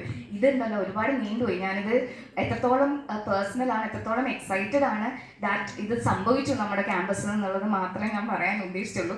അതിനകത്ത് എനിക്ക് എൻ്റെ ക്രിമിനൽ പാസ്റ്റൊക്കെ ഷെയർ ചെയ്യേണ്ടി വന്നു, ക്ഷമിക്കണം. ഓക്കെ, നമ്മൾ കേട്ടോണ്ടിരുന്നത് ടീച്ചർ ക്രിയേറ്റിംഗ് അനദർ വേൾഡ് എന്നൊരു ഉപയോഗിച്ചെന്ന് പറഞ്ഞു അല്ലേ? ശരിക്കും പറഞ്ഞാൽ ഫിലിം ഫെസ്റ്റ് ഒക്കെ ക്രിയേറ്റിംഗ് അനദർ വേൾഡ് തന്നെയാണ്. ഇപ്പോൾ ഈ ചെറിയൊരു ഫിലിം ഫെസ്റ്റിൻ്റെ ഒരു മൂഡ് കിട്ടിയപ്പോൾ ടീച്ചർ ഒരു സ്വപ്ന ലോകത്തേക്ക് എത്തുന്നുണ്ടെങ്കിൽ, ഒരു സിനിമയ്ക്കകത്തേക്ക് ഇടപെട്ട് പോകുന്നുണ്ടെങ്കിൽ എത്രമാത്രം അത് നമ്മൾക്ക് ഹരമായി തീരും എന്നുള്ളത് നമുക്ക് ചിന്തിക്കാവുന്നതേ ഉള്ളൂ. നമ്മുടെ ഇവിടെ തന്നെ പഠിച്ചിരുന്ന പല അലുമിനി കുട്ടികളും ഫിലിം ഫെസ്റ്റിവൽ പങ്കെടുക്കുകയും അത് വളരെ ആവേശമായി ഉൾക്കൊണ്ടുകൊണ്ട് പലപ്പോഴും ഞങ്ങളുടെ PG സ്റ്റുഡൻസ് ഒക്കെ കഴിഞ്ഞ വർഷം ഞങ്ങളെ ടീച്ചേഴ്സ് കൊണ്ടുപോകണം എന്ന് ഞങ്ങളോട് ആവശ്യപ്പെടുകയും ചെയ്യുകയൊക്കെ ചെയ്തിട്ടുണ്ട്. അപ്പം ആ ആവശ്യപ്പെടലിൻ്റെ ഒക്കെ ഒരു ഫലം എന്നുള്ള രീതിയിലാണ് ഈ ചെറിയ ഒരു രൂപം ഇവിടെ ഒരുക്കിയിട്ടുള്ളത്. ഇനി നമുക്ക് ആഷിഷ് സാറിലേക്ക് പോകാം. സാറും ഇതേപോലെ ഇന്റർനാഷണൽ നാഷണൽ ഫിലിം ഫെസ്റ്റുകളിലൊക്കെ ഒരുപാട് പങ്കെടുക്കുന്ന വ്യക്തിയാണ്. സാറിനോട് ഫിലിം ഫെസ്റ്റ് അനുഭവങ്ങൾ ചോദിച്ചറിയാം. ഫിലിം ഫെസ്റ്റ് അനുഭവങ്ങൾ പങ്കുവയ്ക്കുന്നതിലുപരിയായിട്ട് ആദ്യമായിട്ട് മലയാളം ഡിപ്പാർട്ട്മെൻറ്റിന് ഒരു വലിയ കൺഗ്രാജുലേഷൻസ്. ഒരു ഫിലിം ഫെസ്റ്റിവലിനെ അതിൻ്റെ എല്ലാ ചിട്ടവട്ടങ്ങളിലൂടെയും നിങ്ങളെ കൊണ്ടുപോകാൻ കഴിഞ്ഞു എന്നുള്ളത് നിസ്സാര കാര്യമല്ല, അത് വളരെ വലിയ ഒരു കാര്യം തന്നെയാണ്. നിങ്ങൾ കണ്ട സിനിമകളിൽ 3 സിനിമകളെ കുറിച്ച് സംസാരിക്കാനാണ് എനിക്ക് ഇഷ്ടം. ഒന്ന് മജീദിനിയുടെ ചിൽഡ്രൻ ഓഫ് ഹെവൻ ആണ്. 2 മാലി സംസാരിച്ച ലൈഫ് ഈസ് ബ്യൂട്ടിഫുൾ എന്ന ബെനീഞ്ഞയുടെ ഇറ്റാലിയൻ മൂവിയാണ്. 3-മത്തേത് കുറുകുപെടൽ എന്ന് പറയുന്ന തമിഴ് ചിത്രമാണ്. നമ്മുടെ സിനിമ കാണുമ്പോൾ എപ്പോഴും ഒരു സാധാരണക്കാരനായിട്ട് സിനിമ കാണുന്നത് തന്നെയാണ് നല്ലത്. അതിനപ്പുറത്തേക്ക് പക്ഷേ സിനിമ എന്നുള്ള ഒരു മാധ്യമത്തിൻ്റെ ചില ശക്തി വിശേഷണങ്ങളുണ്ട്. അതിനെക്കുറിച്ച് നമുക്ക് ചെറിയ അവബോധം ഉണ്ടായിരിക്കുന്നത് നല്ലതാണ്. ഒന്നാമതായിട്ട് എനിക്ക് പറയാനുള്ളത്, ഒരു സിനിമ കണ്ടിട്ട് ഒരിക്കലും നല്ല സിനിമറ്റോഗ്രഫിയാണ് അല്ലെങ്കിൽ നല്ല അഭിനയമാണ് നല്ല പാട്ടാണ് എന്ന് നിങ്ങൾക്ക് തോന്നുന്നുണ്ടെങ്കിൽ ആ സിനിമയ്ക്ക് കുഴപ്പമുണ്ട് എന്നുള്ളതാണ്. സിനിമ ഞാൻ ക്ലാസ്സിൽ പറയുന്ന എക്സാമ്പിളിലേക്ക് തന്നെ പോവുകയാണ്. നിങ്ങളൊരു സാമ്പാർ കൂട്ടിയിട്ട് അതിനകത്ത് നല്ല എരിവുണ്ട് എന്ന് പറഞ്ഞാൽ സാമ്പാർ കൊള്ളില്ല എന്നുള്ളത് തന്നെയാണ്. സിനിമ എന്ന് പറയുന്നത് ഒരു ഭാഗവും മുഴച്ചു നിൽക്കാൻ പാടില്ലാത്തതാണ്. വളരെ ഓർഗാനിക്കായ ഒരു യൂണിറ്റി അതിൻ്റെ ഉള്ളിലുണ്ടാവണം. ഇപ്പം ഫിലിം ഫെസ്റ്റിവലാണ്. ഇപ്പം ഞാൻ ആദ്യത്തെ ഫിലിം ഫെസ്റ്റിവലായിട്ട് കാണുന്നത് 2001 MG യൂണിവേഴ്സിറ്റി ഫിലിം ഫെസ്റ്റിവലാണ്. അവിടെ ആദ്യം കണ്ട സിനിമ മൾഹോളൻഡ് ഡ്രൈവ് എന്ന് പറയുന്നൊരു പടമാണ്. അത് അത്ര സംബന്ധിച്ചില്ല. രണ്ടാമതിട്ട പടം ചിൽഡ്രൻ ഓഫ് ഹെവൻ ആണ്. ചിൽഡ്രൻ ഓഫ് ഹെവൻ എന്ന് പറഞ്ഞ സിനിമ കഴിയുന്നു. സിനിമ കഴിഞ്ഞിട്ട് ഏകദേശം ഒരു 1 മിനിറ്റ് നീണ്ടു നിൽക്കുന്ന ഒരു വല്ലാത്ത നിശബ്ദതയുണ്ട് ഹാളിൽ. അത് കഴിഞ്ഞിട്ടാണ് ആൾക്കാർ കൈയടിക്കാൻ തുടങ്ങുന്നത്. കുറേ പേര് കരയുകയൊക്കെ ചെയ്യുന്നത് ഞാൻ കണ്ടതാണ്. അപ്പം നമ്മൾ ഇറാനിയൻ സിനിമ, എന്തുകൊണ്ട് നമ്മൾ ഇറാനിയൻ സിനിമ ഇഷ്ടപ്പെടുന്നു എന്നുള്ള ചോദ്യം വിദ്യാർത്ഥികൾ ചോദിക്കേണ്ടതാണ്. അല്ലെങ്കിൽ ഇപ്പോഴത്തെ തലമുറ, ഞങ്ങളുടെ തലമുറയായിരിക്കും ഒരുപക്ഷെ ഇറാനിയൻ സിനിമകൾ ഇഷ്ടപ്പെട്ടത്, ഇപ്പോഴത്തെ തലമുറ ഒരുപക്ഷെ ഇഷ്ടപ്പെടുന്നത് കൊറിയൻ സിനിമകളായിരിക്കും. രണ്ടും ചോദ്യങ്ങൾക്ക് വിധേയമാക്കണം എന്നുള്ളതാണ് ശ്രദ്ധേയമായ കാര്യം. ഒന്ന്, എന്തുകൊണ്ട് നമ്മൾ ഇറാനിയൻ സിനിമ ഇഷ്ടപ്പെടുന്നു, അല്ലെങ്കിൽ എന്തുകൊണ്ട് നമ്മൾ കൊറിയൻ സിനിമകൾ ഇഷ്ടപ്പെടുന്നു. ഇറാനിയൻ സിനിമ ഇഷ്ടപ്പെടുന്നത് എന്തുകൊണ്ട് എന്ന് ചോദിച്ചു കഴിഞ്ഞു കഴിഞ്ഞാൽ നിങ്ങളതിനകത്ത് കണ്ടു ദാരിദ്ര്യം, പോവേർട്ടി. ദാരിദ്ര്യത്തെ എങ്ങനെയാണ് എക്സ്പ്രസ് ചെയ്യുന്നത്, എങ്ങനെയാണ് ദാരിദ്ര്യത്തെ ഇറാനിയൻ സിനിമ നമ്മുടെ മുമ്പിലേക്ക് വെക്കുന്നത്. ആ രണ്ട് കുട്ടികളിലൂടെ പറയുന്നത് ഒരു രാജ്യത്തിൻ്റെ ചരിത്രം കൂടിയാണ്. ഒരു രാജ്യം എങ്ങനെ ഒരു കാലത്ത് പ്രതാപത്തിലിരുന്ന അതിസമ്പന്നമായിരുന്ന സംസ്കാരങ്ങളുടെയൊക്കെ വിളനിലമായിരുന്ന ഒരു രാജ്യത്തിൻ്റെ ഇന്നത്തെ അവസ്ഥയും, എന്നാൽ ഇപ്പോഴും അവിടെ അറ്റുപോകാതെ നിൽക്കുന്ന ചില മനുഷ്യത്വത്തിൻ്റെയൊക്കെ വേരുകളാണ് ഈ പറയുന്ന ചിൽഡ്രൻ ഓഫ് ഹെവനിൽ നമ്മുടെ മുമ്പിലേക്ക് വരുന്നത്. അവരുടെ ചെരുപ്പ് നഷ്ടമായി കഴിയുമ്പോൾ ആ ചെരുപ്പ് കൊണ്ടുപോയ അന്ധനായ മനുഷ്യൻ്റെ പുറകെ പോകുന്ന ഒരു സീൻ നിങ്ങൾ ഓർക്കുന്നുണ്ടാവും. അവർ പോയി ആ വീട്ടിലെത്തി ഒരു കുട്ടിയെ, ആ കുട്ടിക്ക് അയാളത് കൊടുക്കുന്ന കാണുമ്പോൾ പിന്നീട് അവർ തിരിച്ചു പോരുകയാണ്. അവർക്ക് ആ ചെരുപ്പ് വേണ്ട എന്ന് പറഞ്ഞ് അവർ തിരിച്ചു പോരുകയാണ്. അപ്പം സിനിമയും കലയൊക്കെ നമ്മളെ മനസ്സിലാക്കിക്കാൻ ശ്രമിക്കുന്നത് ലോകമെമ്പാടും മനുഷ്യരുണ്ട്. ഈ മനുഷ്യരെല്ലാവരും തന്നെ വളരെ സമാനമായ അനുഭവങ്ങളിലൂടെ കടന്നു പോകുന്നവരാണ്. മനുഷ്യനെ മനസ്സിലാക്കാൻ കഴിയുന്ന ശ്രമങ്ങളാണ് എല്ലാ കഥകളുടെയും എല്ലാ സിനിമകളുടെയും എല്ലാ കലകളുടെയും ലക്ഷ്യം എന്നുള്ളത് തന്നെയാണ്. ഈ ചിൽഡ്രൻ ഓഫ് ഹെവനിലേക്ക് വരുമ്പം ഒരു കാര്യം കൂടി മാത്രം കൂട്ടിച്ചേർക്കുന്നു. ചിൽഡ്രൻ ഓഫ് ഹെവൻ അല്ല, ലൈഫ് ഈസ് ബ്യൂട്ടിഫുൾ. അത് വെറും ഒരു കഥയല്ല. എൻ്റെ ലാസ്റ്റിൽ എഴുതി കാണിക്കുന്നുണ്ട്, ബെനീഞ്ഞ തന്നെ പറയുന്നുണ്ട്, that man was my father and I was that child എന്നുള്ളത്. ആ മനുഷ്യൻ എൻ്റെ അച്ഛനായിരുന്നു. അയാളുടെ കയ്യിലിരിക്കുന്ന ആ കുട്ടി, അതിൽ ആ കോമഡി ക്യാരക്ടർ ചെയ്യുന്ന അച്ഛനായിട്ട് അഭിനയിച്ച ആളാണ് അവസാനം പറയുന്നത്. അയാൾ തന്നെയാണ് അതിൻ്റെ ഡയറക്ടർ. അയാൾ പറയുന്നുണ്ട്, ആ മനുഷ്യൻ എൻ്റെ അച്ഛനായിരുന്നു, ഞാൻ ആ കുട്ടിയായിരുന്നു. അത് സ്വന്തം ജീവിതത്തിൽ തന്നെ എടുത്തിരിക്കുന്നതാണ്. നിസ്സാരമായ കാര്യമല്ല. സെപ്പറേറ്റഡ് ആകുന്ന അല്ലെങ്കിൽ അത്യധികം വിഭജിക്കപ്പെടുന്ന ഒരു സമൂഹത്തിലാണ് നമ്മൾ ജീവിക്കുന്നത്. നമ്മുടെ ഭാഷയും നമ്മുടെ വിശ്വാസവും നമ്മുടെ മതവും ഒക്കെ മാത്രം ശരിയെന്ന് വിശ്വസിക്കുന്ന, എന്ന് പഴയ കാലമല്ല. ഇപ്പം നിങ്ങൾ ഇട്ടിരിക്കുന്ന പേര് തന്നെ സൈഗാൾ എന്നാണ്. അത് ബഷീറിൻ്റെ ഓർമ്മ അതിനകത്ത് വരുന്നുണ്ട്. കുന്ദൻലാൽ സൈഗാൾ എന്ന് പറയുന്ന ബംഗാളി നടനും ഗായകനും ഒക്കെ ആയിട്ടുള്ള സൈഗാളിനെ ഇന്ത്യക്ക് സ്വാതന്ത്ര്യം കിട്ടുന്നതിന് മുമ്പ് തലയോലപ്പറമ്പിലിരുന്ന്, അന്ന് ഈ പറയുന്ന ഈ നവമാധ്യമങ്ങളൊന്നും ഇല്ലാതിരിക്കുന്ന കാലത്ത് തലയോലപ്പറമ്പിലിരുന്ന് ബഷീർ സോജ രാജകുമാരി എന്ന് പറയുന്ന സൈഗാളിൻ്റെ പാട്ട് കേട്ടിരുന്നു എന്ന് പറയുന്നത് ഉണ്ടാകുന്ന ഒരു ഓർമ്മയാണ്. അതൊരു നിസ്സാര ഓർമ്മയല്ല. അത് ഇന്ത്യ ഉണ്ടാകുന്നതിന് മുമ്പ് തന്നെ, അല്ലെങ്കിൽ ഇന്ത്യയുടെ തുടക്കത്തിൽ തന്നെ നമ്മളൊരു ബംഗാളിയെ, മലയാളിയായ തലയോലപ്പറമ്പുകാരൻ ഒരു ബംഗാളി ഗായകനെ അയാളുടെ ഹിന്ദി ഗാനം കേൾക്കുന്നു എന്നുള്ളത് നിസ്സാരമായ കാര്യമല്ല. നമ്മളത് കഴിഞ്ഞിട്ട് ഒരുപാട് മുന്നോട്ട് പോയിട്ടുണ്ട്. അപ്പം ഇത്തരത്തിൽ വളരെ നല്ല പേരാണ്. ഇനി അടുത്തതായിട്ട് പറയാനുള്ളത്, ഓരോ സീനും ഇപ്പം മിസന സീൻ അനാലിസിസ് എന്നൊക്കെ പറയും. ഓരോ സീനും ഓരോ കോമ്പോസിഷനാണ്, ഒരു പെയിൻറ്റിങ് പോലാണ്. അല്ലെങ്കിൽ നിങ്ങളൊരു ഫോട്ടോ എടുക്കുമ്പം ആ ഫോട്ടോയുടെ ആംഗിൾ എങ്ങനെ വേണം, ആ ഫോട്ടോയ്ക്കുള്ളിൽ ആരൊക്കെ വേണം, അവിടെ ഇരുന്ന ഡ്രസ്സ് എന്താണ്, അവർ നിൽക്കേണ്ട ഓർഡർ എന്താണ് എന്നുള്ളതാണ്. ഇവിടെ രണ്ട് ടീച്ചേഴ്സ് ഇരിപ്പുണ്ട്. ഒരാൾ സാരി ഉടുത്തിട്ടുണ്ട്, ഒരാൾ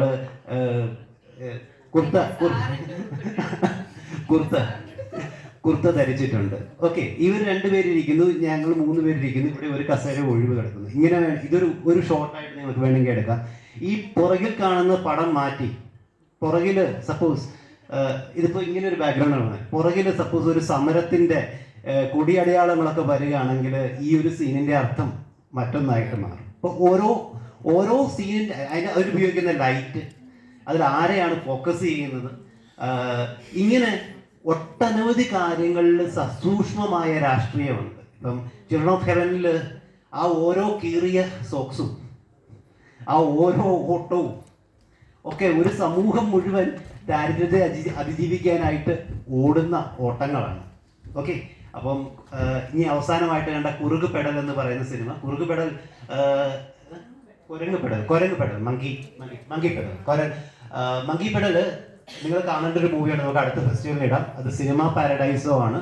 ഇത് ചിൽഡ്രൻസ് ഫെസ്റ്റിവൽ എന്നുള്ള ഒരു കുട്ടികളെ സംബന്ധിക്കുന്ന സിനിമകളാണ് ഇതിനകത്ത് സെലക്ഷനിൽ വന്നിരിക്കുന്നതെല്ലാം. അതുകൊണ്ടാണ് ഈ മങ്കി പെഡൽ ശരിക്കും സിനിമ പാരഡൈസോയും ഇറാനിയൻ മൂവികളുടെയും സ്വാധീനം വളരെ വ്യക്തമായിട്ട് കാണും. അതിലെ തിയേറ്റർ സീൻ, ഈ സിനിമ പാരഡൈസോയിൽ മുഴുവൻ തന്നെ ഒരു സമൂഹം തിയേറ്ററിനുള്ളിലെത്തുകയും അവിടെ ഈ പറയുന്ന ക്ലാസ് ഡിഫറൻസ് ഒക്കെ ഉണ്ട് മാറ്റിക്കളയുകയും ചെയ്യുന്നത്. ഈ വേറൊരു തരത്തിൽ പറഞ്ഞ തിയേറ്റർ എന്ന് പറയുന്ന സ്പേസും വളരെ ഇമ്പോർട്ടൻ്റ് ആണ് കേട്ടോ. കാരണം മലയാളിക്ക് പൊതു ഇടം ഉണ്ടാകുന്നത് നവോത്ഥാനത്തോടു കൂടിയാണ്.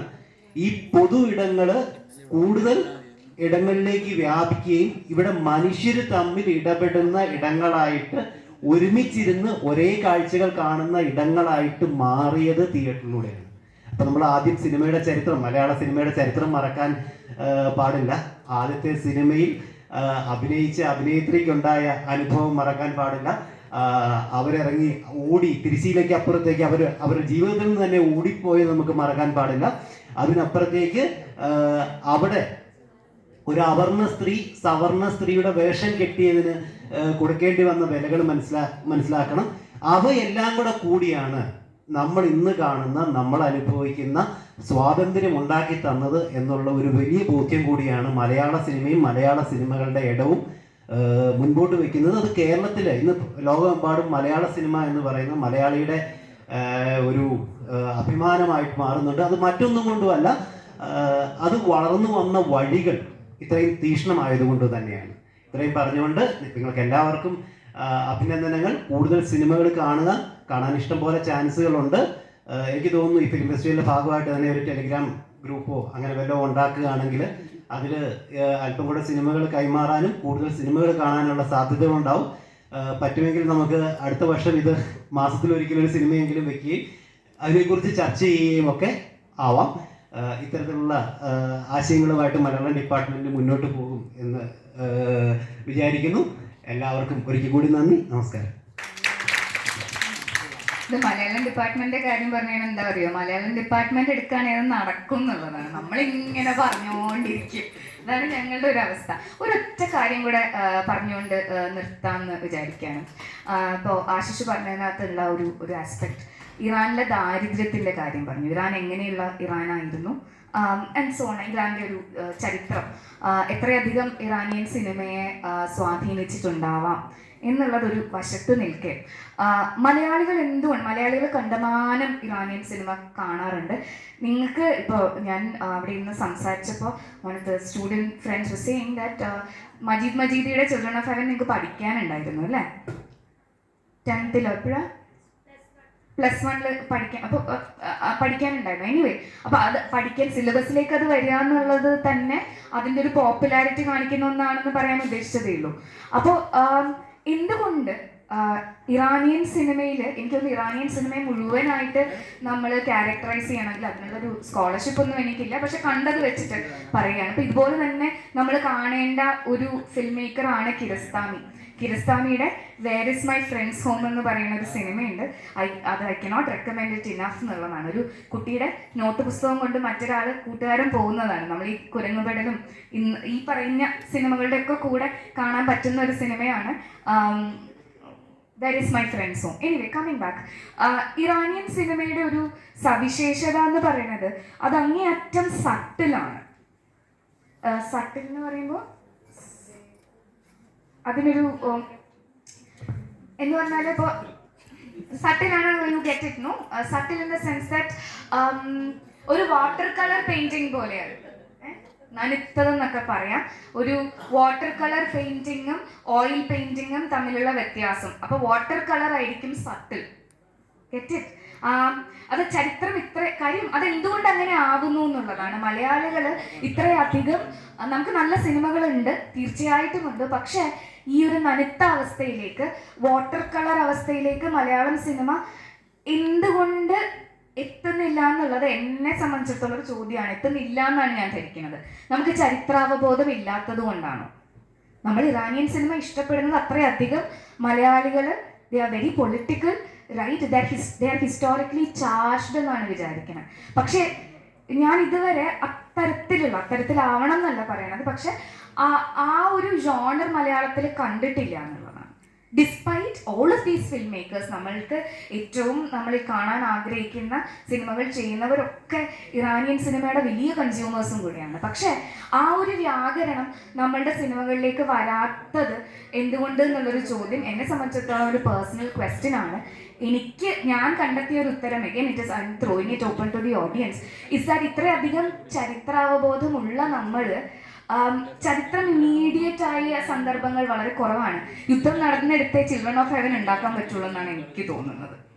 യുദ്ധം നമുക്ക് ഒരു സർട്ടൻ ഇമ്മീഡിയസി ഉണ്ടെന്നുണ്ടെങ്കിൽ മാത്രം, ഒരു പക്ഷേ പ്രളയത്തിലൂടെ കടന്നുപോയ മലയാളിക്ക് അത് സാധ്യമായിരിക്കാം, but it would take years and years and years. അത് നമ്മൾ പൊതുവേ കാണുന്ന ഒരു കാര്യമാണ് കേട്ടോ. നമ്മുടെ ഈ for all the theory that we have, for all the രാഷ്ട്രീയ ബോധം that we have, in terms of lived experience എന്ന് പറഞ്ഞാൽ നമ്മൾക്ക് കഷ്ടപ്പാടില്ലേ മലയാളിക്ക്? തീർച്ചയായിട്ടും ഉണ്ട്. പക്ഷേ എല്ലാവരെയും ഒരേപോലെ ബാധിക്കുന്ന എന്നുള്ള ഒരു നിലയ്ക്ക് അങ്ങനെ ചരിത്രത്തെ മലയാളി എത്രത്തോളം അനുഭവിച്ചിട്ടുണ്ട് എന്നുള്ളത് എനിക്കൊരു ചോദ്യമായിട്ട് നിൽക്കുന്നു. അതിലൂടെ കടന്നുപോയിട്ട് ഉള്ള ഒരു ജനത ഉണ്ടാക്കുന്ന കല എപ്രകാരമുള്ളതാണ്? നമ്മൾ വിചാരിക്കും അത് കാണാൻ ബുദ്ധിമുട്ടുള്ളതായിരിക്കില്ലേ, അല്ലേ? കാണാൻ ബുദ്ധിമുട്ടുള്ള, യുദ്ധത്തിലൂടെ കടന്നുപോയ ഒരാൾക്ക് ചിൽഡ്രൻ ഓഫ് ഹെവൻ ആയിരിക്കും അയാൾ ഉണ്ടാക്കുന്ന സിനിമ എന്ന്. യുദ്ധം ഞാൻ വളരെ ജനറൽ സെൻസിൽ പറയുകയാണ്. അവർക്ക് മാത്രമേ കഴിയുള്ളൂ എന്നുള്ളതാണ് ഞാനിപ്പോൾ എത്തിയിരിക്കുന്ന എൻ്റെ ഒരു ഹൈപ്പോത്തസിസ്. അപ്പോൾ അത് ഞാൻ പറയാനുള്ള കാര്യം, ആശിഷ് മലയാള സിനിമയെക്കുറിച്ച് പറഞ്ഞതുകൊണ്ട് മലയാള സിനിമ മുടിഞ്ഞു പോട്ടെ, നല്ല കേട്ടോ പറഞ്ഞത്. മലയാള സിനിമ അടിപൊളിയൊക്കെയാണ്. പക്ഷെ നമ്മളുടെ ഇതിൻ്റെ നശിച്ചു പോട്ടെ, ഈ ഇന്റലക്ച്വൽ സർക്കിൾസിലൊക്കെ നമ്മൾ ഇത്തരം ചർച്ചകളിൽ എനിക്ക് ഈ ഒരു ആസ്പെക്റ്റ് ഞാൻ പൊതുവെ കണ്ടിട്ടില്ല, കേട്ടിട്ടില്ല. നിങ്ങൾ ആസ് ഫെയർലി നമ്മൾ മറ്റേ തന്തവൈബും തള്ളവൈബിൽ ഇരിക്കുമ്പോൾ കുറെ കൂടെ യങ്ങർ ആയിട്ടുള്ള ഫ്രഷ് ആയിട്ടുള്ള ഓഡിയൻസിന് ഇത്തരം ചോദ്യങ്ങൾ എനിക്ക് തോന്നുന്നു നമ്മളെക്കാളൊക്കെ ബെറ്റർ ആയിട്ട് എൻഗേജ് ചെയ്യാൻ സാധിക്കും എന്നും കരുതുന്നു. സാധിക്കട്ടെ. ഓക്കെ, നല്ലൊരു ഒബ്സർവേഷനാണ് എൻ്റെ ചെയ്യുന്നത്. ഒരു കാര്യങ്ങൾ, ഇറാനിയൻ സിനിമകളൊന്നും തന്നെ ഇറാനിൽ വെച്ച് ഷൂട്ട് ചെയ്യപ്പെടുന്ന സിനിമകൾ വളരെ കുറവാണ്. ഇറാനിലെ മിക്ക ഡയറക്ടേഴ്സും ഭരണകൂടത്തിൻ്റെ കരിമ്പട്ടിയിൽ പെട്ടവരായതുകൊണ്ട് അവർ ഇറാന് പുറത്ത് ജീവിക്കുകയും ഇറാനിൽ ഇറാൻ പോലെയുള്ള ചില ടെറൈനിൽ ഷൂട്ട് ചെയ്യുകയും അല്ലെങ്കിൽ ഇറാനിലുള്ള ഇവരുടെ ആരെങ്കിലും സുഹൃത്തുക്കൾ ഷൂട്ട് ചെയ്യുകയും ഈ വിഷ്വൽസ് സ്മഗിൾ ചെയ്ത് പുറത്ത് കടത്തുകയും പിന്നീട് അത് സിനിമയായി രൂപാന്തരപ്പെടുകയും ചെയ്യുകയാണ്. അപ്പോൾ ആ ഇറാനെ സംബന്ധിച്ച്, ഇറാനിയൻ ഫിലിം ഡയറക്ടറിനെ സംബന്ധിച്ച് സിനിമ എന്ന് പറയുന്നത് പ്രതിരോധത്തിൻ്റെ, റെസിസ്റ്റൻസിൻ്റെ ഏറ്റവും വലിയൊരു മാധ്യമമാണ്. പിന്നെ മാലിനി പറഞ്ഞതിലുണ്ട്, മലയാളികൾക്ക് KP പറഞ്ഞ ഒരു വാചകമുണ്ട്. അതിങ്ങനെയാണ്, മലയാളിക്ക് ദൈവബോധവും ഇല്ല, അത് പ്രത്യയശാസ്ത്രബോധവും ഇല്ല എന്നാണ് KP പറയുന്നത്. അതിൻ്റെ കാരണം മറ്റൊന്നുമല്ല, നമ്മൾ ദൈവത്തിൻ്റെ നാട്ടിൽ ജീവിക്കുന്നവരായതുകൊണ്ട് തന്നെയാണ്. നമുക്ക് വലിയ പ്രശ്നങ്ങളൊന്നും തന്നെ നമ്മുടെ മുമ്പിലില്ല. ഇന്ന് വൈകുന്നേരം കഴിക്കുന്ന ഭക്ഷണം എന്തെന്നുള്ളത്, അങ്ങനെയുള്ള ചെറിയ ചെറിയ ആകുലതകൾ, അതിൻ്റെ വെറൈറ്റിയിൽ മാത്രമുള്ള പ്രശ്നങ്ങളേ ഉള്ളൂ. നമ്മൾ കൊളച്ചിരി യുദ്ധത്തിന് ശേഷം ഒരു വലിയ യുദ്ധം കണ്ടിട്ടില്ല. 1960 ഇവിടെ അമേരിക്കൻ മാവ് കൊണ്ടുവന്നത് പിന്നെ നമ്മൾ മൈദ ആക്കി പൊറോട്ടയാക്കി മാറ്റിയതിന് ശേഷം വലിയ പട്ടിണി ആയിട്ടില്ല. മറ്റ് രാജ്യങ്ങളിലെ ജനങ്ങളൊന്നും നേരിടുന്ന തരത്തിലുള്ള ജീവിതാനുഭവങ്ങളുടെ ആ തീഷ്ണതയിൽ നമ്മൾ അനുഭവിക്കുന്നില്ല. പക്ഷെ പ്രവാസികളായിട്ട് നമ്മൾ അനുഭവിക്കുന്നുണ്ടായിരിക്കാം. ഒരുപക്ഷെ ഇത് പറയുന്നതിൻ്റെ കൂടെയാണ്, നിങ്ങൾ സുദാനി ഫ്രം നൈജീരിയ എന്ന് പറയുന്ന സിനിമയിൽ അത്തരത്തിലുള്ള ഒരു രംഗമുണ്ട്. വെള്ളം എന്ന് പറയും. നിങ്ങൾ തമിഴ് സിനിമകൾ കാണുമ്പോൾ അറിയാം, ഈ കുരങ്ങു പെടലൊക്കെ കാണുമ്പോൾ തന്നെ അറിയാം, വെള്ളം എന്ന് പറയുന്ന ജലാശയങ്ങൾ തമിഴ് സിനിമകളിൽ അവരെങ്ങനെ ചിത്രീകരിക്കുന്നു എന്നുള്ളത്, അത് തമിഴ്നാടിൻ്റെ മൊത്തത്തിലുള്ള ഒരു രാഷ്ട്രീയ ഉള്ളടക്കം കൂടിയുണ്ട്. ജലത്തെ അവർ എത്രമാത്രം വാല്യൂ ചെയ്യുന്നു എന്നുള്ളത് തമിഴ് സിനിമകളിലെ ജലാശയങ്ങൾ നോക്കിയാൽ മാത്രം മതി. ആ ടെറൈൻ എന്താ പറയുക, വളരെ വരണ്ട് കിടക്കുന്ന ടെറൈൻ ഇടയ്ക്കുള്ള ജലാശയങ്ങൾ, അതൊരു നന്മയുടെ തുരുത്തുകളൊക്കെ തന്നെയായിട്ടായിരിക്കും അവർ ചിത്രീകരിക്കുക. ഓക്കെ, എനിവേ നിങ്ങളുടെ ഡിസ്കഷൻ്റെ സമയമാണ്, ഞങ്ങൾ കൂടുതൽ സംസാരിക്കുന്നില്ല. വേറെ എന്തെങ്കിലും സിനിമകളെക്കുറിച്ച് അഭിപ്രായമോ ചോദ്യങ്ങളോ എന്തെങ്കിലും ഉണ്ടെങ്കിൽ നമുക്ക് സംസാരിക്കാം. മലയാളിയെക്കുറിച്ച് വളരെ വിചിത്ര സ്വഭാവമുള്ള ഈ ഈ ജീവികളെക്കുറിച്ച് ചില ചരിത്ര സന്ദിഗ്ധതകൾ ഇവിടെ പങ്കുവച്ചു. അതെല്ലാം ശരിയാണെന്ന് തന്നെയാണ് എനിക്കും തോന്നിയിട്ടുള്ളത്. പക്ഷേ ഒരു കാര്യമുള്ളത്, മലയാളിക്ക് ഒന്നിനോടും തന്നെ അങ്ങനെ പ്രത്യേകമായിട്ടൊരു മമതയോ പ്രത്യേകമായിട്ടൊരു അകൽച്ചയോ ഇല്ല. എന്ത് വന്നാലും സ്വീകരിക്കും, എന്തിനേയും വിട്ടുകൊടുക്കും. അങ്ങനെയുള്ള ഒരു പ്രത്യേക തരത്തിലുള്ള ജീവിതമാണ് നമ്മുടേത്. അപ്പോൾ അതിൻ്റെ ഒരു ഭാഗമായിട്ട് നമ്മളിലെല്ലാം, അതായത് പണ്ട് തൊട്ട് തന്നെ വളരെ കാലങ്ങൾക്ക് മുമ്പ് തന്നെ ഒരു ഉത്തരാധുനിക ശൈലിയിലേക്ക് ജീവിക്കുന്ന പല പോസിലുള്ള ഫോട്ടോകൾക്ക് ഒരുമിച്ച് പോസ് ചെയ്യാൻ കഴിയുന്ന മലയാളിയെക്കുറിച്ച് പല ചിന്തകളും ഉണ്ടായിട്ടുണ്ട്. ഒരുപക്ഷെ വാസ്കോഡഗാമ കോഴിക്കോടല്ല കപ്പലിറങ്ങിയത്, കുറച്ച് മാറിയായിരുന്നെങ്കിൽ ചരിത്രം തന്നെ മറ്റൊന്നായേനെ എന്ന് തോന്നാറുണ്ട്. അപ്പം മലയാളി എന്ന് പറയുന്നത് ആരെ സ്വീകരിക്കും, ആരെ വെറുപ്പിക്കും, ആരെ അടിച്ചോടിക്കും, അങ്ങനെ ഒരു പ്രത്യേക രീതിയാണ്. അതായിരിക്കാം ചരിത്രത്തോടോ വസ്ത്രത്തോടോ സദാചാരത്തോടോ അങ്ങനെ പ്രത്യേക മമതയില്ല. പക്ഷെ പറയുമ്പോൾ നമ്മൾ കുറേയൊക്കെ കാര്യങ്ങൾ പറയാറുണ്ട്. അപ്പം ഒരുപക്ഷെ നിങ്ങളുടെ ചിന്തകൾക്കായിരിക്കും ഇവിടെ കൂടുതൽ പ്രസക്തി. കാരണം നമ്മളിപ്പോൾ ഇന്നത്തെ മലയാളിയെ കൂടുതൽ അടയാളപ്പെടുത്തുന്നത് നിങ്ങൾ കുട്ടികളാണല്ലോ. അപ്പോൾ ഈ അഭിപ്രായം നിങ്ങൾക്കുണ്ടോ എന്നുള്ളത് അറിയാൻ ഒരു കൗതുകമുണ്ട്. ആർക്കെങ്കിലും ഒരു 2 വാക്ക് പങ്കുവയ്ക്കാനുണ്ടോ? മലയാള സിനിമയിൽ ഒറ്റാൽ മാത്രമാണ് നമുക്ക് പ്രദർശിപ്പിക്കാൻ ഉണ്ടായിരുന്നത്. അതിൽ തീർച്ചയായിട്ടും ഈ പറഞ്ഞൊരു രീതിയിലായിരുന്നില്ല. എന്നാൽ പോലും ഒരു ബാല്യമൊക്കെ, നിഷ്കളങ്കമായ ബാല്യമൊക്കെ അതിൽ അവതരിപ്പിക്കപ്പെടുന്നുണ്ട്. അതിലെ ക്യാരക്ടറിനെ ജയരാജ് സെലക്ട് ചെയ്തത് പോലും എന്താണ്, കായലിലൂടെ തോണി ഓടിച്ച് വരുന്ന ഒരാളെ ആണ് മെയിൻ ക്യാരക്ടറായിട്ട് സെലക്ട് ചെയ്തത്. അങ്ങനെ ഫിലിം കണ്ടിട്ടേ ഇല്ല. അയാളോട് അഭിനയിക്കാമോ എന്ന് ചോദിച്ചപ്പോൾ എന്തോ തമാശ പറയുക എന്നാണ് വിചാരിച്ചത്. അത് എന്താ പൈസ തരാമെന്നുള്ള ഒരു കണ്ടീഷന് മാത്രമാണ് അദ്ദേഹം അത് അഭിനയിച്ചതെന്നൊക്കെ വായിച്ചിട്ടുണ്ട്. അപ്പം അങ്ങനെ മലയാളം ഒരു പ്രത്യേക രീതിയിലാണ് സിനിമയെയും ജീവിതത്തെയും ചരിത്രത്തെയും എല്ലാം കാണുന്നതെന്ന് തോന്നിയിട്ടുണ്ട്. ആർക്കെങ്കിലും എന്തെങ്കിലും പങ്കുവയ്ക്കാനുണ്ടോ? പ്രബുദ്ധ മലയാളിയെ കുറിച്ച് 2 വാക്കുകൾ. 3 മണി അല്ല 4 മണി ആകാറായതുകൊണ്ട് നമ്മൾ വാക്കുകളൊന്നും കൂടുതൽ പറയുന്നില്ല എന്നുള്ളതായിരിക്കും അല്ലേ. ഇനി ഞാൻ ഇതിൻ്റെ ഒരു ലാസ്റ്റ് സെഷനിലേക്ക് പോവാണ്. അതെനിക്ക് പറയാനുള്ളത് ഞങ്ങളുടെയൊക്കെ ഡയറക്ടറായിട്ടുള്ള പ്രിയപ്പെട്ട സമത് മാഷിനെ കുറിച്ചാണ്. ഇങ്ങനെ ഒരു ഫിലിം ഫെസ്റ്റ് എന്ന ഒരാശയം പറയുമ്പോൾ തന്നെ അത് ചാടി ഏറ്റെടുക്കുകയും ഒരുപക്ഷെ ജൂൺ മാസം മുതൽ തന്നെ ഇതിൻ്റെ ഒരു ആശയം മനസ്സിൽ കൊണ്ട് നടക്കുകയും വളരെ ഉത്തരവാദിത്തങ്ങൾ ജീവിതത്തിൽ വന്ന് നിൽക്കുമ്പോൾ അതൊക്കെ മാറ്റിവെച്ചുകൊണ്ട് ഇതിനായി ഇറങ്ങി തിരിച്ച് കുട്ടികളെ ഇത്രമാത്രം പങ്കെടുപ്പിച്ച് ഞങ്ങൾ എല്ലാവരെയും അതിനുള്ള എല്ലാ ഉത്സാഹവും, എല്ലാ ഇഞ്ചോടിഞ്ച് എന്ന് പറയുന്ന പോലെ എല്ലാ കാര്യങ്ങളും ഒക്കെ പറഞ്ഞു തന്ന് ശക്തിയായി നിന്നിട്ടുള്ളത് പ്രിയപ്പെട്ട സമത് മാഷാണ്. മാഷിൻ്റെ ഒരു ഓർഗനൈസേഷൻ, ഒരു സംഘാടന പാടവം, അതാണ് ശരിക്കും പറഞ്ഞാൽ ഈ ഫിലിം ഫെസ്റ്റിവലിനെ യാഥാർത്ഥ്യമാക്കിയത്. നമ്മൾ ആഗ്രഹിച്ചിരുന്നു ഒരു സ്കൂൾ സ്റ്റുഡൻസിന് കൂടി ഒരു ഷോ നടത്തണം, അങ്ങനെയൊക്കെയുള്ള വലിയ ആഗ്രഹം ഉണ്ടായിരുന്നു. പക്ഷേ ഓരോ സമയം കഴിയുമ്പോഴും അതൊക്കെ നീങ്ങിപ്പോയൊരു പരീക്ഷണ ടൈം അടുത്തപ്പോൾ മാത്രമാണ് അത് സംഭവിച്ചത്. അതല്ലെങ്കിൽ തീർച്ചയായും അതുകൂടി നമുക്ക് ഉണ്ടായേനെ. പക്ഷേ ഓരോ സിനിമ കാണിക്കുമ്പോൾ, ഓരോ കാര്യങ്ങൾ പങ്കുവെക്കുമ്പോഴും അടുത്ത വർഷം എന്ന് പറഞ്ഞുകൊണ്ട് മാഷ് അതിന് ഒരു സെമിക്കോളിനിട്ടൊരു വാചകം കൂടി പൂർത്തിയാക്കാറുണ്ട്. അത്രത്തോളം ആവേശം തന്നുകൊണ്ട് ഈ ഒരു പ്രോഗ്രാമിനെ ഇത്രത്തോളം മനോഹരമാക്കിയ മാഷിനെ, ഇതിൻ്റെ അനുഭവത്തെക്കുറിച്ചും മാഷിൻ്റെ സിനിമ അനുഭവത്തെക്കുറിച്ചും ഞാൻ അതിന് വാക്കുകളില്ല.